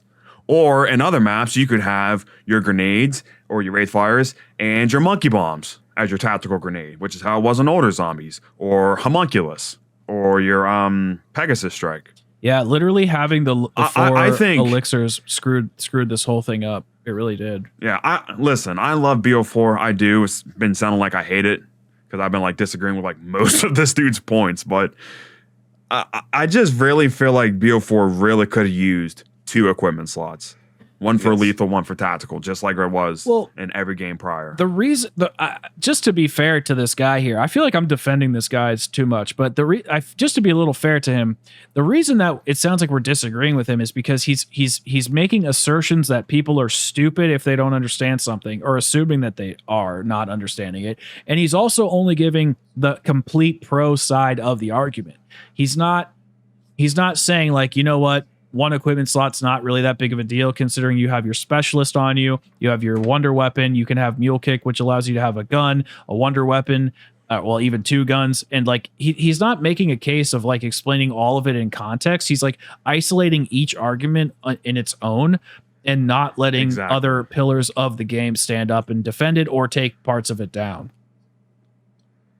So, I want to make one point. Like, doesn't 9 kind of contradict 10, or 10 contradict 9 when he talks about like, or is he just saying that Wraithfires are the absolute shittest thing? Like, I don't understand. Like, how does he call like Wraithfire? Like, I understand the whole like the quote is the argument of Wraithfires are OP and blah blah blah. But then he talks about why did Blundell take away our worthless grenades? Like, does he? What side of that is he on? So he's no. So that statement is he's being sarcastic. He's being facetious. He's saying, "Damn, why did Blundell take away our worthless grenades and give us starting throwables that recharge?" Oh, boo-hoo. He's being facetious to people, and then he's saying only time prior to BO4 that you could have something that was more effective is Spider Bait or Dragon Strike. He's basically saying that the one equipment slot is not a problem, and that if you think it is, you're an idiot. That's what he's saying. So and Spider Bait and the Dragon Strike aren't even like grenade slots. Yeah, they're not grenade slots at all. There's stuff on your D-pad. He's saying it's he's calling it equipment. I mean, he's just because but see, here's the thing that would actually go against his argument even worse, because in Black Ops 3 you could have monkeys, you could upgrade the monkeys, you could still have your grenades, and you could have your Dragon Strike. So you would actually have even more equipment in BO3. But and in BO3 you could also have your specialist. So I mean, it's all these little things like that he's missing out, and like that's something that BO3 did better. Just giving you the extra ability to have that one extra slot literally changed a lot of things. But in BO4, most of the shields were completely offensive. Actually, I think every single one was. So the fact that he's not using that as part of his argument is just kind of strange. So it's like in BO4, you had wonder weapons, whatever equipment you wanted, your shield, plus there was a lot of offensive perks and your specialist baked in. So like there's a lot of tools in BO4. I think you could make an argument that there are more tools to mess with in BO4 than there are in BO3. But the fact that BO3 allowed you to have a lot of these things simultaneously, I think was a really, really big win. Okay, let's go to the next point, because this kind of ties into what we were just saying about having so many tools at your disposal, but he's talking about it from a little bit of a different perspective. Black Ops 4 is too easy, people say. Game was balanced around a 3-hit down and was increased to 4-hit down due to complaints. Hardcore mode makes the game far better and makes Winter's Wail less strong, and as it activates when you're at 50 HP on hardcore, whereas it's 100 HP on normal. BO4 haters often suggest that would make the game easier, a 4-hit down or even a 5-hit down, buffing Hell's Redeemer, adding double tap 2.0, buffing AATs, decreasing enemy type spawns, making Blood of the Dead quest easier, complaining about vampires, werewolves, alpha omega crawlers, saying zombies are too fast, wanting full damage from one pap.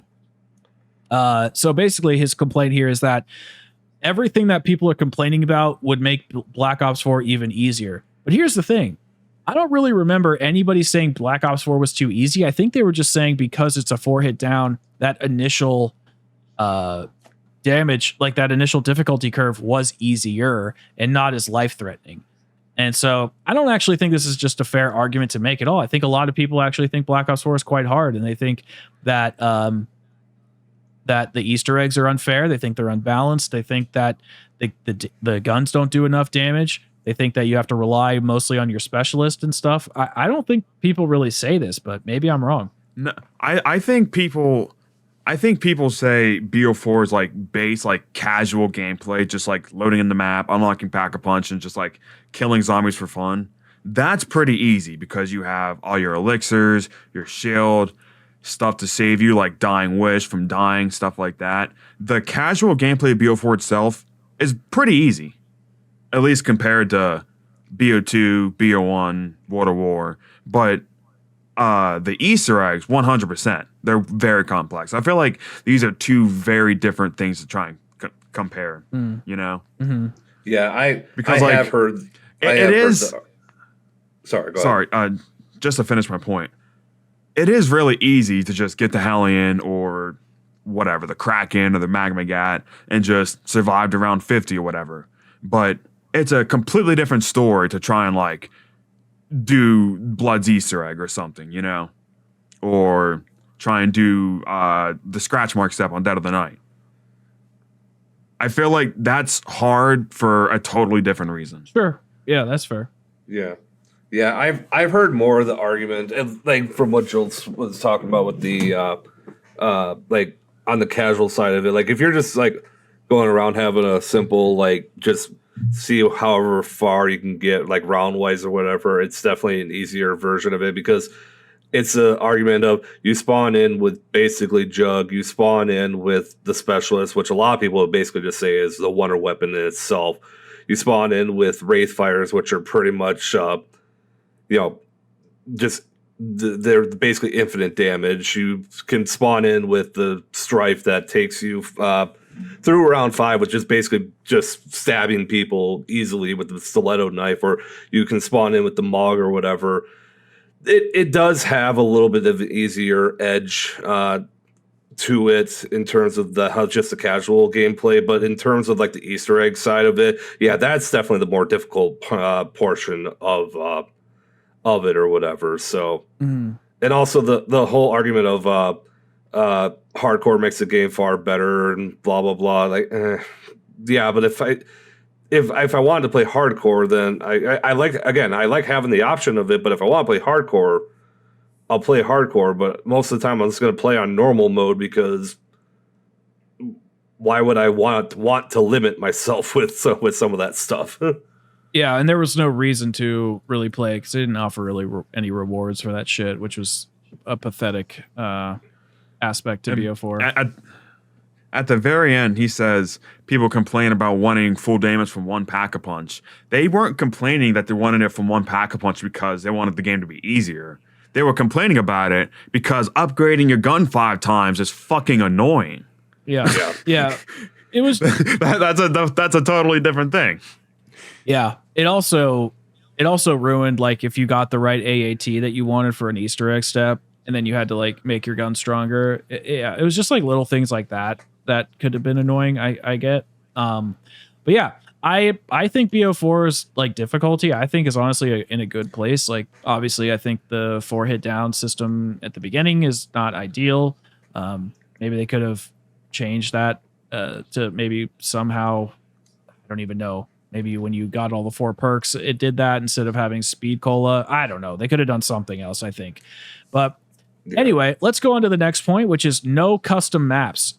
So his point is people complain that there's no custom maps, and then he says that custom maps are just a bizarre mashup of random assets thrown together into an incoherent amalgam, pun intended there, I'm sure, with terribly balanced weapons and perks. They are limited by BO3's repetitive gameplay flow of spamming AATs and having worse special weapons, shields, gums, equipment. The Call of the Dead remaster is ruined by George and the electric zombies being broken. Just a bunch of remasters and ugly challenge maps and filler content. I don't think we need to spend too much time on this. I just disagree. No, this is just like Not even disagree. Like, this is just like objectively wrong. Like, the custom maps are limited by BO3's repetitive gameplay flow of spamming AETs and stuff. All that stuff can literally be disabled at the map maker's will. So that point's gone. The Call of Dead remaster is ruined by George and the electric zombies being broken. What? I've played the remaster a ton of times. Great. Never had a bug with George or the electric zombies being broken. And the remasters being ugly. Oh, wait, I misread that. Just a bunch of remasters and ugly challenge maps and filler content. Well, that's what's so great about the custom maps is that you could either get someone that would just make an amazing remaster like the Call of the Dead one or the Town one or the 5 one or the Moon one. I could go on. The Die Rise one. They could make the challenge like the Die Rise one, or they could make challenge maps like some of the most iconic maps ever, like a bunch of ice grenades maps and Cheese Cube Unlimited and Zombie Tower, maps like that. Yep. Pistol Tower Defense. Yeah, just goofy stuff. Yeah. I will say, saying that no custom maps, that's not a valid reason to critique this game, I don't think. Yeah. Because most games, every game besides BO3 and World of War doesn't have one. But besides that point, this whole thing is like, I don't agree with. Yeah, this whole take is just a giant L, in my opinion. Yeah. I mean, I'm not a big custom map guy, but I really enjoy the Mob and the Call of the Dead remakes, and Die Rise and the Nuketown one. Like, they're fucking awesome. Like, it's really cool to be able to like play them on the BO3 engine and experience them as close to what Treyarch could possibly do. And it obviously, like, the Treyarch polish is a little different, and I can recognize that, but there's some really talented people out there. And just because I don't prefer to play those kind of things doesn't mean there isn't an audience for it, and doesn't mean that it's not needed inside of the community for to keep things fresh. A decent amount of the community is still playing BO3 customs to this day in 2025. They came out in 2016, by the way, 9 years ago, and people are still playing them. Yeah. And BO4. So I would say that alone debunks your point of custom maps just being bizarre mashups of random assets thrown together. Yeah. But I do agree with him by saying like BO4 shouldn't be like, it shouldn't be a negative point towards BO4 that it doesn't have custom maps, so that the game is bad. So I actually agree with his point there. That's the thing about this guy, is like, I agree with his like the sentiment of his point, but it's like, it's the way he structures his points after his the defense of the point that I don't always agree with. Like, just because BO4 doesn't have custom maps, yeah, sure, that shouldn't be a negative point against BO4, but that doesn't mean that BO3's custom maps suck. So, all right, his next point is lack of budget. The game has more than enough content. People act like BO3 has way more content just because of normal remakes and mostly generic maps that don't stand out. People view Chronicles as an abstract concept without even thinking about the maps contained in it, which is why people ask for Chronicles 2.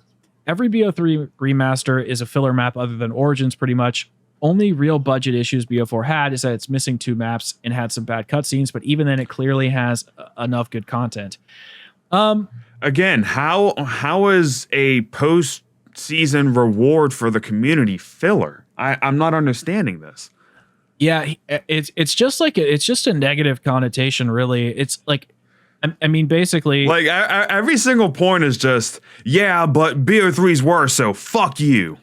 Well, you could make the same argument about BO4. Like the ether maps are just filler because they're not original. Like you could literally make that same argument if that's what his statement is about the fact that they're just remasters. But I do, again, I feel like I'm the only one who's on this guy's side, but it's just I do think that Black Ops 4, it wasn't that they were lacking budget, it's just that the game wasn't received well, and so a budget got pulled, and then everybody got pushed onto Blackout, and so that really hurt the Zombies game, and then they had to like outsource it to Asia, which is just in Activision Shanghai for Alpha Omega and Tagter Toten, which just severely limited how the game was going to end, and that left a sour taste in people's mouths after getting Ether and Chaos simultaneously when people just wanted to finish Ether. And then I bet you fans would have been completely fine and received Chaos without any problems at all. So yeah, they should have finished Ether first, and then they should have done Chaos. Oh, definitely. In my opinion, I think that would have made the sting of like losing Ether a lot easier, I think, and they would have been like, oh wait, it's not over yet, what's this? Oh, it's awesomeness. Yeah, we have a whole new crew with a whole bunch of amazing storylines to sift through. Like if we were getting the same level of storytelling in BO6 that we were with Chaos and BO4, I would be completely happy. Like they were doing the same things that made Ether special with Chaos. It's just because of the order that Treyarch did this stuff, it really fucked with the community, and then Activision was just like, nope, we're done. You guys are on to the next game. Sorry. We tried. Yep. I agree. Okay. I agree. He brought up the Wraithfires thing again. I don't really know if we need to hit this. I'll read the point, and if you guys have any quick things you want to add to it, we can add to it, but I don't think I have really anything else to say. So he says that people will commonly say spawning with Wraithfires and specialists is absurd and ruins progression. And then his retort is, we should spawn in with worthless equipment instead of Wraithfires. You spawn in with specials because you have to level them up. The game is balanced around there's a 3-hit down, and you can choose between 1 of 4 for each story. It does not ruin progression. You still need better guns, perks, wonder weapons, new equipment, shield, pap, all that shit. These people made Treyarch boost the normal health amount because the game was too hard for them. I mean, he's not wrong about people wanting the health to be boosted because it was too hard. But again, the Treyarch's, the way they had all the systems, it was just kind of a weird thing, and removing Jug kind of fucked it all up, to be honest. But yeah, I don't really think I have anything else to say about it. We talked about this point a little bit earlier. Yeah, I don't have nothing more to add to it either. Same. All right. Hylian Salvo ruins the game's balance. On hardcore, high round Hylian Salvo camping strategies don't work past 41 or so. The Hylian Salvo can only be tamed via the box, and PhD is needed for it to be consistently very strong, especially on hardcore. His argument's relying too much on hardcore here. If the Hylian is OP, what about the many other wonder weapons that can be attained via quest? A bunch of those could be attained via the box as well. The Tundra Gun is infinite damage version of the Hellion. Why complain about the Hellion when you could complain about the Hand of Charon, Magmagat, Tundra Gun, Thunder Gun, Kraken, Hand of Hemera, Hand of Oranos? I'm going to tell you why. I know, it's because it's not a fucking wonder weapon.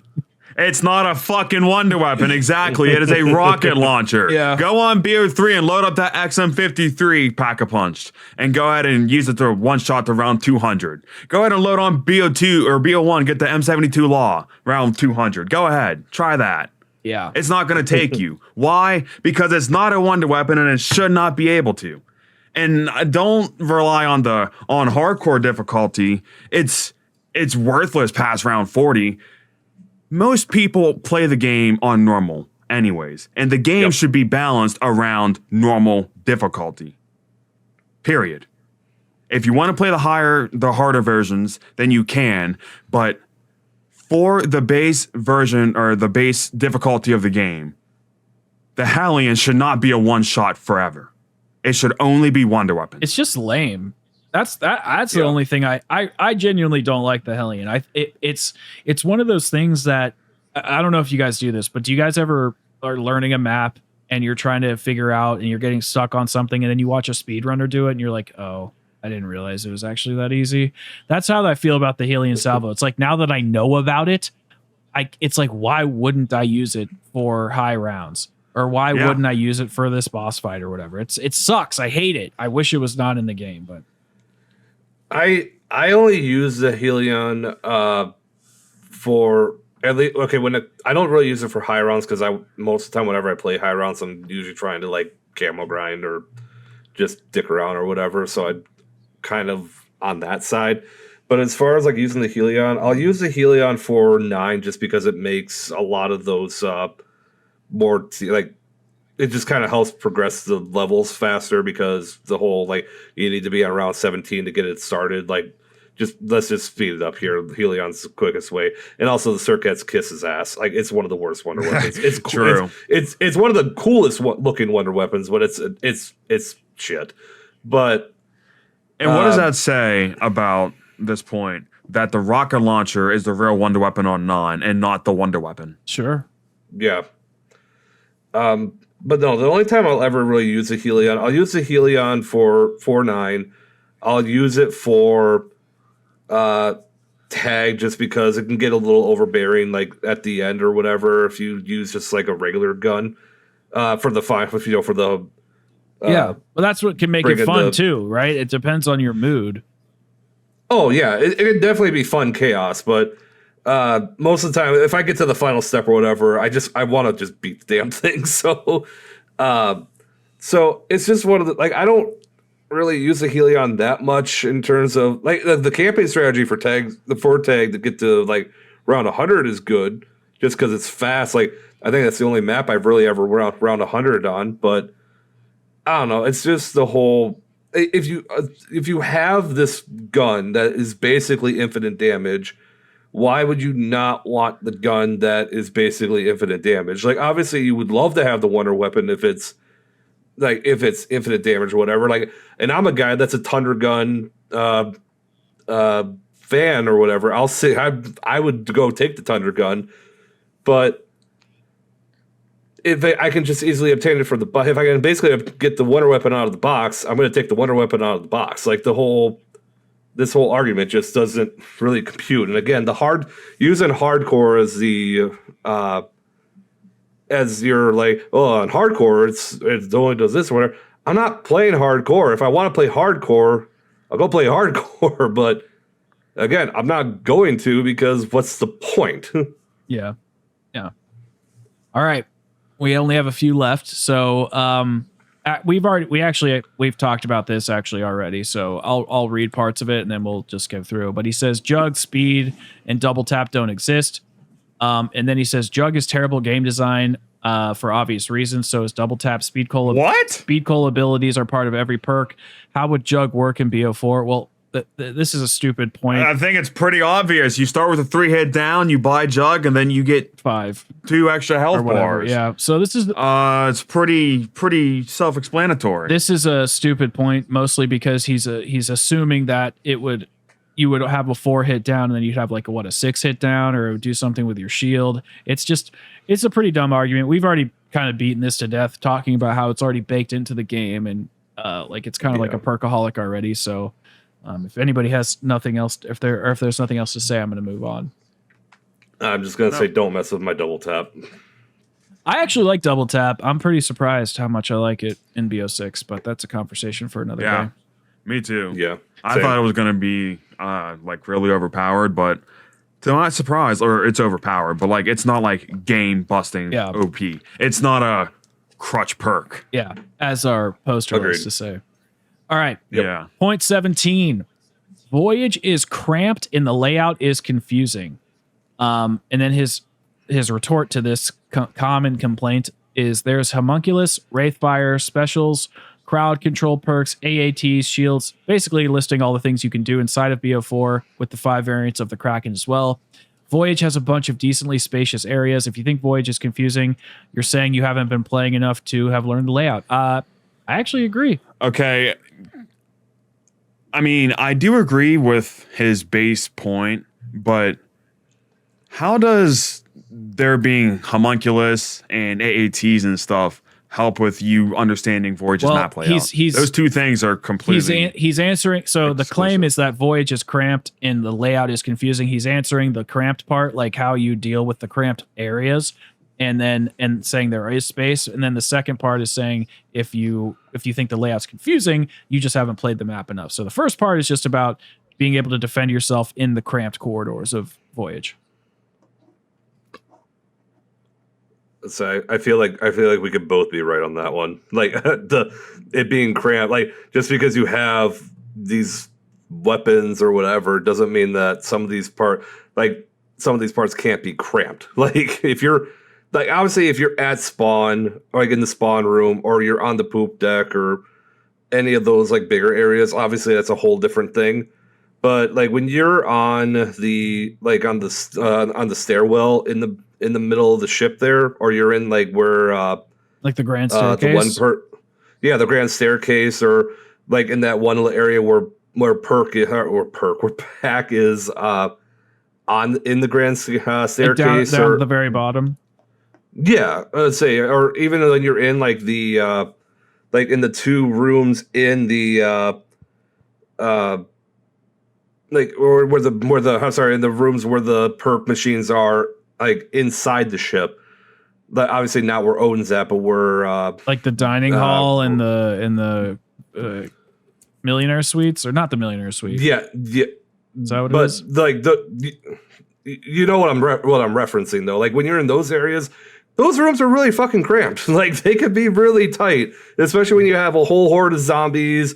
You might have a Blightfather after you. You probably have a Stoker after you. Like I say, and also some of them are probably like roided up on the water catalyst. So you can't really make the argument of like you got all these weapons to save you or whatever. Like you can be right, but you're also like not helping the case of like, hey, it's still fucking cramped. Like, well, I think that's the point of Voyage, is that it's supposed to be cramped. It's like, and its wonder weapon is conducive to that. I think that would have been a better argument. It's like, yeah, Voyage is cramped. That's the point. It's supposed to be a close quarter ship with long corridors and tight areas, and you're supposed to use, the Kraken, and if you use the winter variant, that will actually push all the zombies away from you, giving you tons of space. And then you have lots of training areas in the poop deck, or you can use the spawn area as well. So I think he is right here. I just don't think he explained it very well. And then as far as Voyage being confusing, I don't really think it's confusing. It's just you have the spawn and then the poop deck, and then you have basically two floors that run over top of each other. But that confusion is great, because I think it adds to the replayability of the map, to where you need to learn it and understand strategy and stuff like that. Not every map needs to necessarily be easy peasy for everybody to learn on their first playthrough, like a Liberty Falls or a Citadel or something like that. Yeah, I mean, I do agree with the point that Voyage's layout isn't as bad as people that have only played the map a time or two would initially think. Not only because, like you said, how the map is laid out, but also every single path you go down branches to like 3 different paths. And those paths have amazingly placed fast travel. So like you can literally go to wherever you want to, no matter where you are on the map, in 25, 30 seconds. Mm-hmm. Yeah. Okay. Like Voyage's layout is pretty underrated, I think, but I like it. I don't know. Like you said, I just feel like he didn't defend his point well. Yeah. Yeah. This next thing he makes is actually a really interesting point. I'm curious to what your guys' opinions are on it. So he says Black Ops 4 maps would be better on Black Ops 3. And then he's saying how Blood's intensity and flow would be ruined and Dead of the Night would be obliterated. And then he kind of lays out. Hold on, can I stop you right there? Go ahead. I can tell you, for one, I could use the gondola on Blood of the Dead. There's a pro of it being on BO3. Because I wouldn't have 500 zombies ready to murder me when I'm halfway up. Yeah, how they're like filing off the roof, like when you're going up from the water. Yeah, that's true. Yeah. But anyways, continue. Yeah, then he just kind of goes on to say the special weapons, general speed, perks, zombies, attack speed, player health would all be different, making Dead of the Night weird and dull. I mean, he's not wrong. Like the maps would have to be tuned differently, but that's assuming that the maps would be tuned for those games. So it's not like It's this is a weird argument. I don't like when people say this. Because if you think about even Chronicles, right? Like Chronicles versus BO1, like the maps just play different. And this is actually a point I was going to kind of make earlier.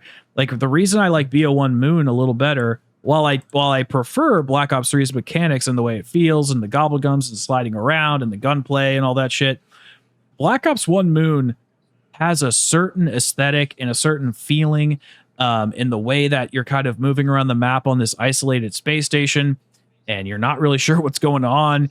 And it has this like cold, isolating feeling. It's oppressive. The map is trying to constantly fuck with you at any turn, and there's no way to really counter it with gobblegums or anything like that, or speed.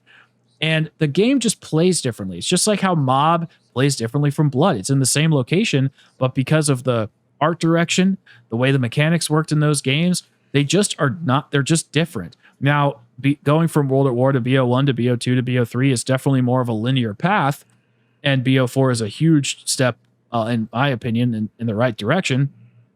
I mean, there's some issues with it, but I wouldn't want to see BO4 maps in any other game because they were made for BO4. Just like how I feel about all the other previous maps. It's just, I like them in their game. I like Buried in Buried. I like Origins in BO2. Like, I like them the way they are. Is it nice to have them in Chronicles with kind of updated mechanics and stuff? Sure. I really do enjoy that. But if we didn't get it, I wouldn't be upset, you know? So that's all I have to say about that. Yeah, I guess I really don't have too much to go off of or to say about this point. I will say though, like BO3 zombies, like yes, obviously they do follow in the train or whatever, but BO3 zombies like can be pretty intense. So I don't understand the whole like Blood's intensity would be ruined if it was on BO3. Like from a certain point of view, I get it, but like I still feel like BO3 zombies are still pretty hellacious, so I think that wouldn't really be too much of a difference. Yeah, maybe not. But yeah, other than that, yeah, vampires will be slower, but I don't fully agree with that either. But I don't know. I really don't have too much to build up hard to say about this one. I think it's kind of I understand it, but yeah, I don't have much to add on this point. Okay, the last point that he has here is Black Ops 5, or I think he's basically saying modern zombies, like Black Ops, Cold War through now, because this is a recent post. Like it only came out. I was going to say, when did this come out? Yeah, I don't know why he keeps saying Black Ops 5, but either way, modern zombies is bad because of BO4, and then his claim is not sure how a difficult and hardcore game with a lot of depth caused modern zombies to be so easy. Modern zombies is like if you took a few things away from BO4 and made an extremely easy AI generated game out of it. Modern zombies even has jug, speed cola, and no perk limit. So, yeah, why don't you go ahead, Jolts, if you have something to say? I think it's perfectly valid for people to say that Black Ops 5 sucks because of Black Ops 4. Yeah. Because, or at least if they're a Blundell fan and they're not a fan of like the Cold War zombie style, that's 100% valid because Black Ops 4 had so much hype behind it and had such a terrible launch that it completely killed this community and it could not get back the momentum. Even with Ancient Evil, they could not get back the momentum. So Activision slashed the budget, canned Chaos, made a whole new story with Ether, and they brought like an entirely different team full of, or an entirely different head on the project with an entirely different mentality. Thank you. A bunch of different ideas to. It's been 2 hours of looking at this post. I'm sorry, my brain is fucked right now. But they have all those ideas that are completely different from BO4 and BO3 and what zombies used to be. So if they liked how zombies used to be there and they don't like it now, that is 100% because of BO4 flopping. If you go look at Jason Blundell at the BO4 reveal event, he was countless times he said, this game's going to have multiple years of DLC and multiple seasons of content, and we're going to support this game for multiple years. This game's going to have the most replayability out of any zombies game ever. It's obvious they were planning on this being like the end-all be-all zombies game. Yeah. And it did not work out like that. It was a colossal failure. I love the game, but it was a colossal failure. And BO5 had to completely change everything. And yes, I'm going to keep calling it BO5 because that's what he called it. My favorite installment, BO5.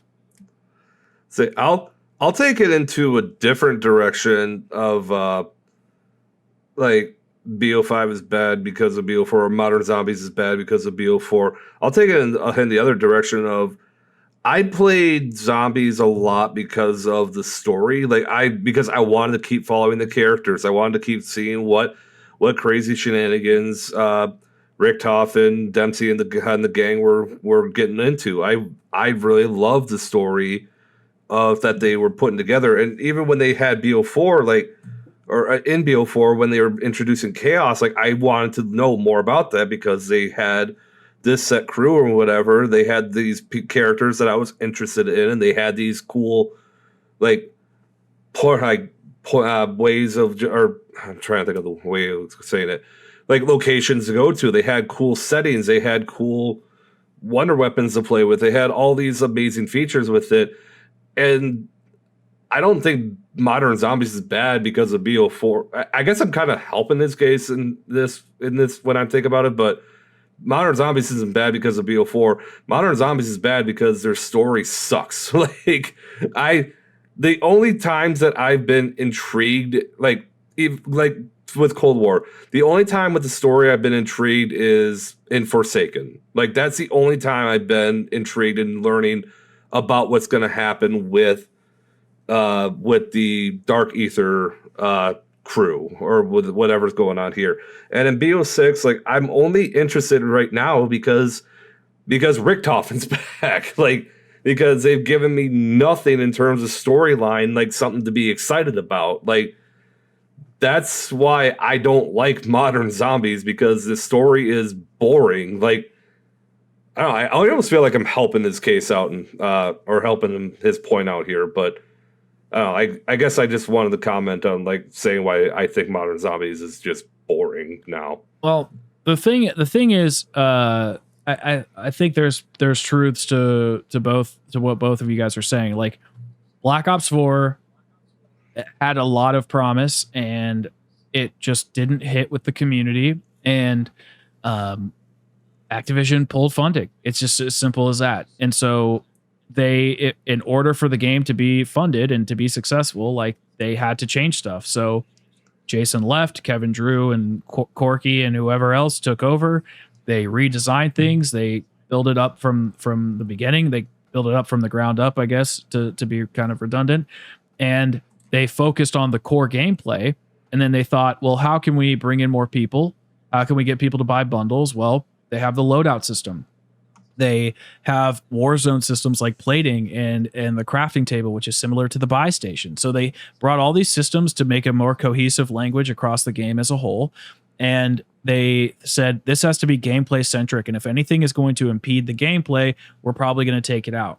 Then they got a really large positive influx from the community, but the community was like, listen, it's COVID. We understand you guys are having some issues, right now. So next game, kind of bring a little bit of that difficulty back into the mix. And I think with BO6, they're trying to do that via gameplay, and the Shattered Veil, I think, is a really, really positive step in the right direction. It's not quite what I like flawlessly, but I like a lot of it. But yes, the other issue is the narrative. The narrative is just falling so flat with BO6, not because the story isn't interesting, but because they're not really taking it in a way into a place that is driving the stakes. People aren't dying off, or people aren't people that are important don't have anything important to do. Richtofen did, and we're kind of hit ahead with that right now. So we'll see what happens after that. But I'm not really holding my breath. And one thing I really liked about classic zombies, or whatever you want to call it, in BO4 was the unification between the story and the narrative and the gameplay. And it doesn't feel like there is any connection between the story and the gameplay at all. It feels like the gameplay stands on its own and the narrative stands on its own. Whereas in BO4, we had a meeting of the minds between the story and the gameplay, and I don't know if we'll ever see anything like that again. Unfortunately, you're probably right on that. So, just to kind of wrap up here, because we've been going for a while, and I know it's been a long time. We're not going to do the lightning round stuff because let's just kind of end on a couple positive notes. So okay, hold on, Bo. I want to make one negative note here, because I was scrolling down to the comments here, and I just love this second comment. It's fine to change your mind, but you don't have to be this much of a dick about it. Yeah, it's a good comment. And then he says, "I'm not really being rude about it." It's like, bro, you absolutely are. Yes, you are 100% rude, and it's fine. The reply to that was, you immediately start off on a high horse. Yeah, it's absolutely true. He's being a dick, but it was funny. So that's always good. At least own it. Just say, yeah, you know what? I was being a dick. My bad. Anyway, so let's kind of just wrap up on a couple things here. Just two quick questions for each of you. The first one is, can you just rank your BO4 maps best from worst? And then why do you think BO4 maps, why do you think Black Ops 4 Zombies is the best zombies installment? I'll start off here. First. So okay, yeah. So my BO4 maps. I'll go 8-1. My least favorite one is probably Dead of the Night.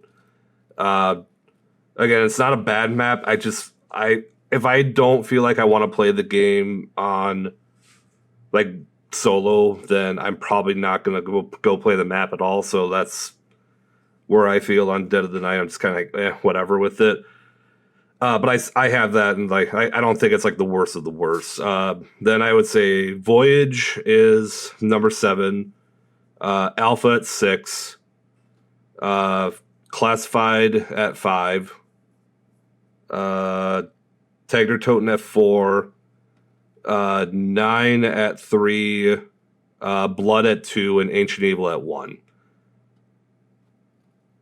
So I think Ancient Evil's the best one. I think that I still genuinely love like Black Ops 1. I think Black Ops 1 had like a great like just good catalog of zombie maps that like overall don't suck. Like when I look at BO1, I'm like, okay, the worst map that I would probably be like, I don't want to play that one. Well, maybe be Shangri-La, but I still have that at C. Or I guess C tier map. And I would say that this or BO4, like, they just have a good selection overall in terms of like, yeah, these maps are just genuinely fun to play. I don't have a bad time on any of them. They're all like, if you actually take the time to learn the maps, they're genuinely fun. The wonder weapons are outside of the Circuit's Kisses are really good. Yeah, I just have a lot of fun playing BO4, and it's truly the only game that I've ever actually like really like grinded on. I remember I never hit round of like Prestige Master. Like I'd never gotten to like level 1,000 or whatever on any of the games on console, but I played the hell out of it on Xbox, and I'm at like 876 right now. So obviously I'm playing the hell out of BO4, and I still play BO4 a lot to this day. I mean, hell, me and Jules hop onto it quite a bit, or every so often, and just play a whatever, like screw around game of Ancient Evil or something like that. So the maps are fun. I think it's unique. I love the story. It's just a genuinely good time. I would definitely recommend playing BO4 if you haven't to this day, and definitely try it out on PC. It's a hell of a lot better on PC than it is on console, and I say that as an Xbox fanatic.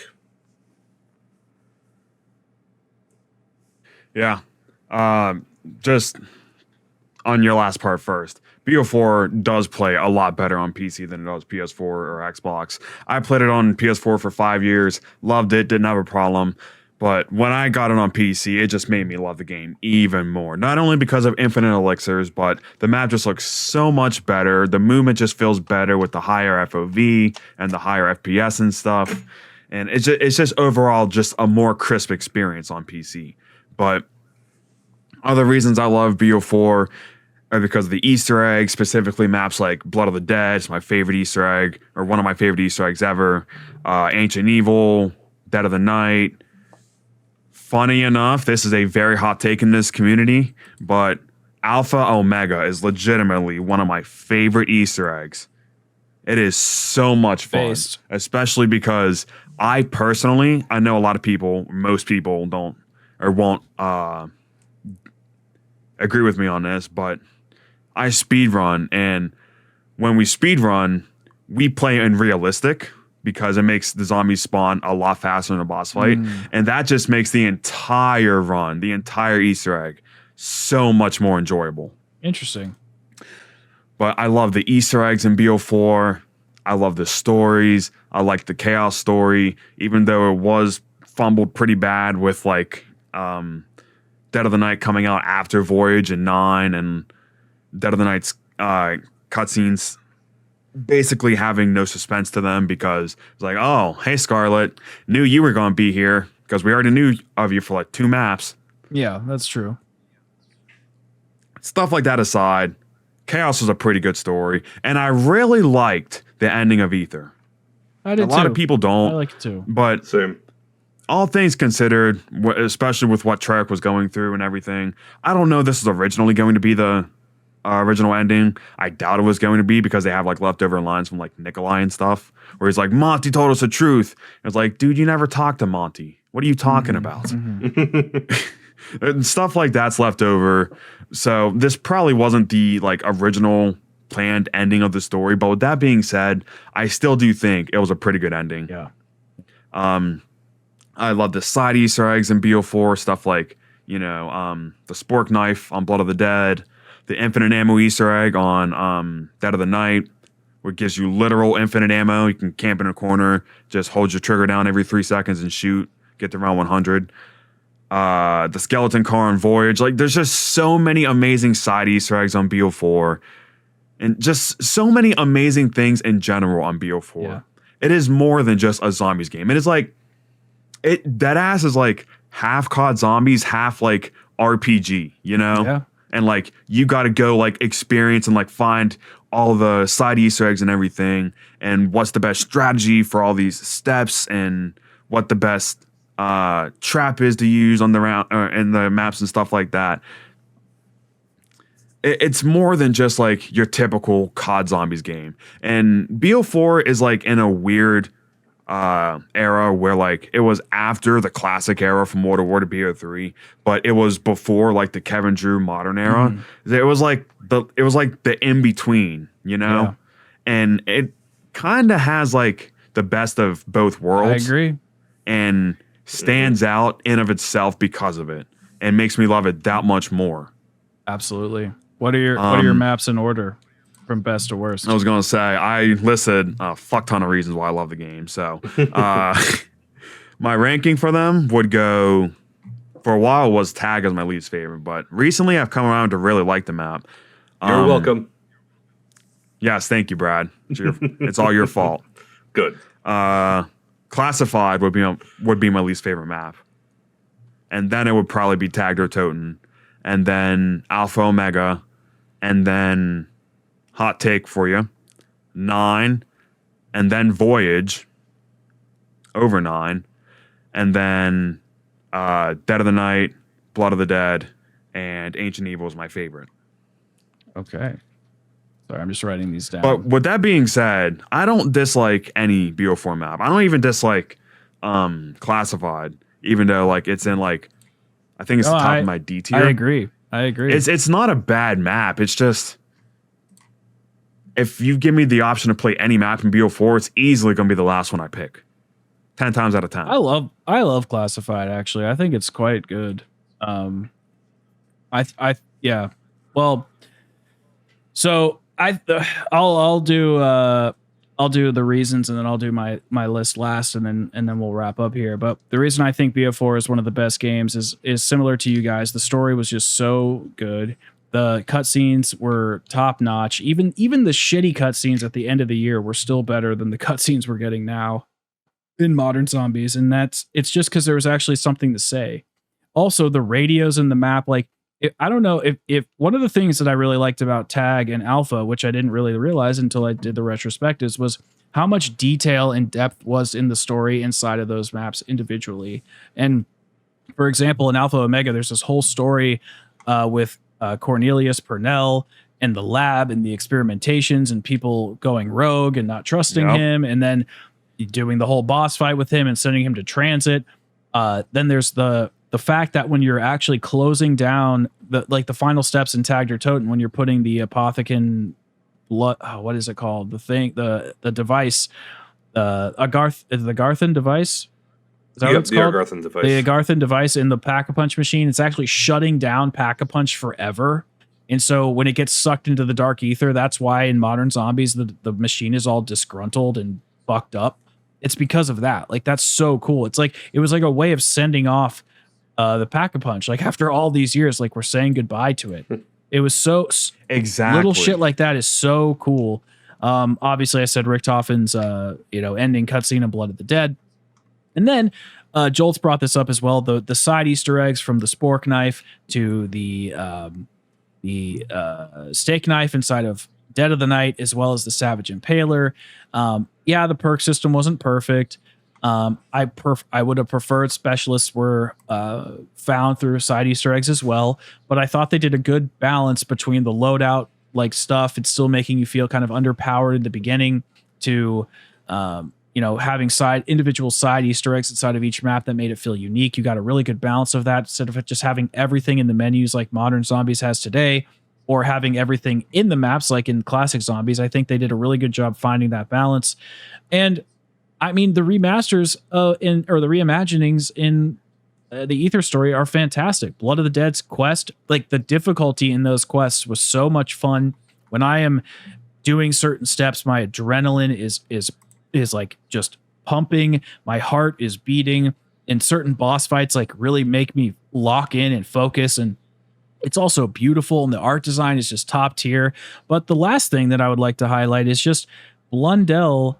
And we lost this during BO4 because of the financial stuff getting pulled aside. But the way he would interact with the community, in the way that him and Craig would get on camera and tease us and fuck with us and throw red herrings and drop little nuggets of information.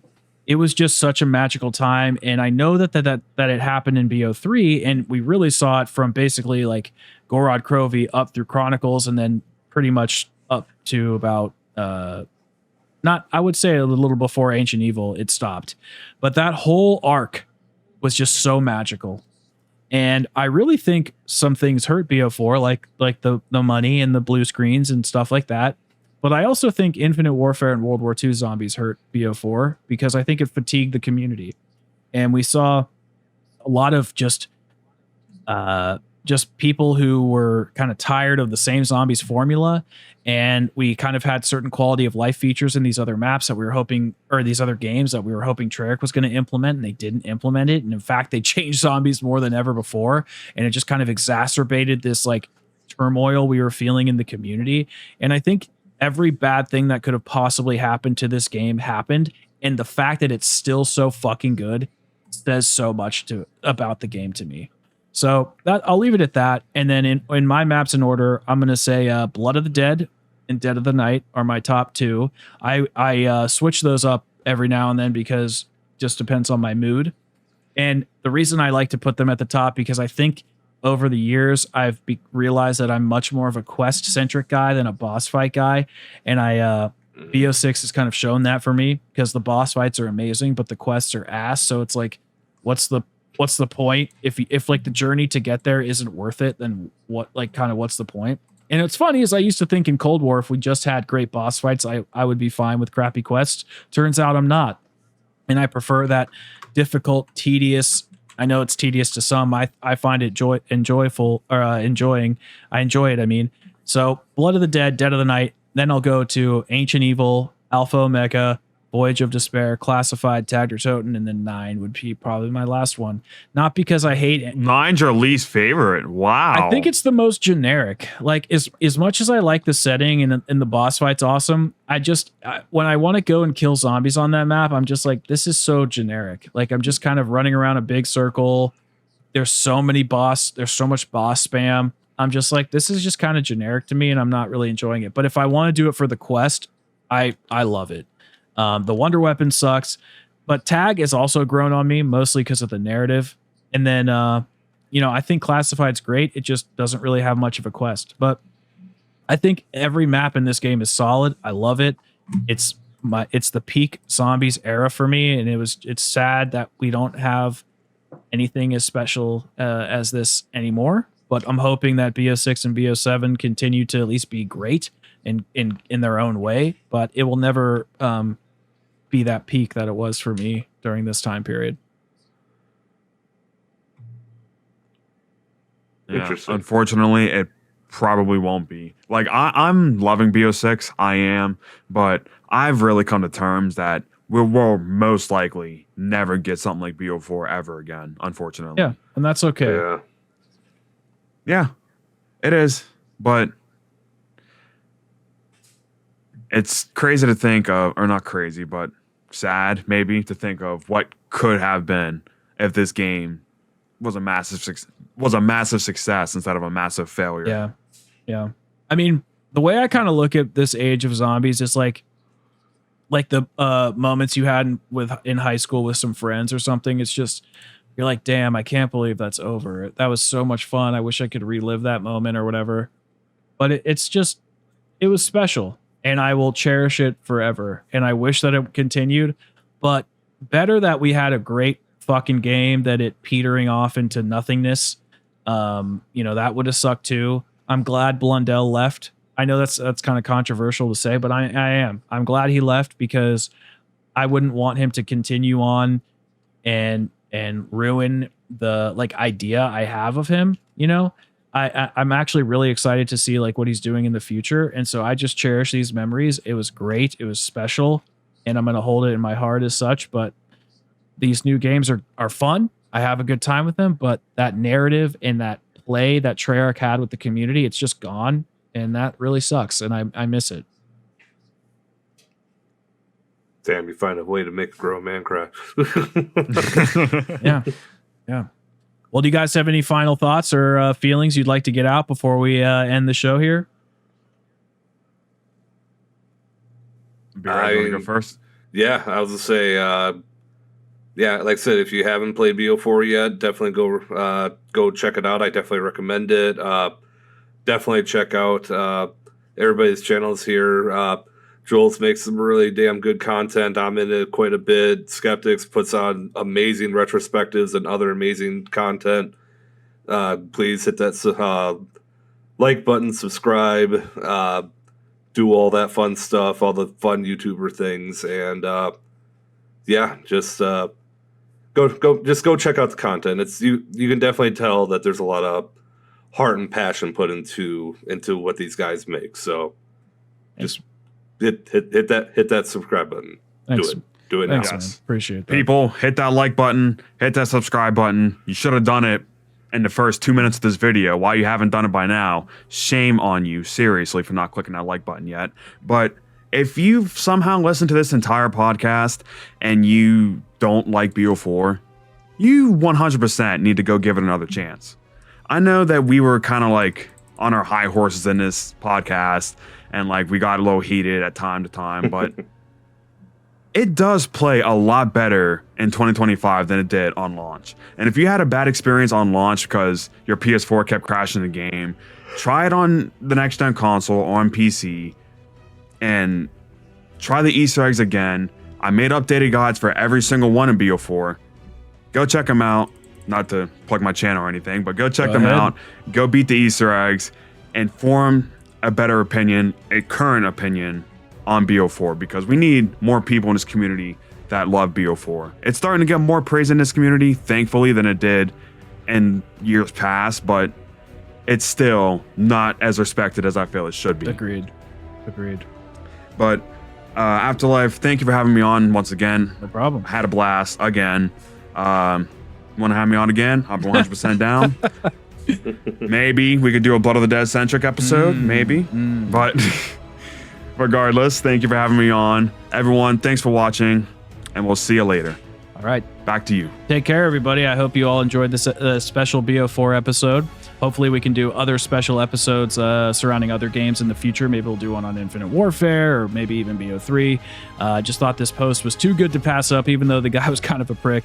But I appreciate you all, and I will see you guys in the next episode. Take care, everybody. Bye. See ya.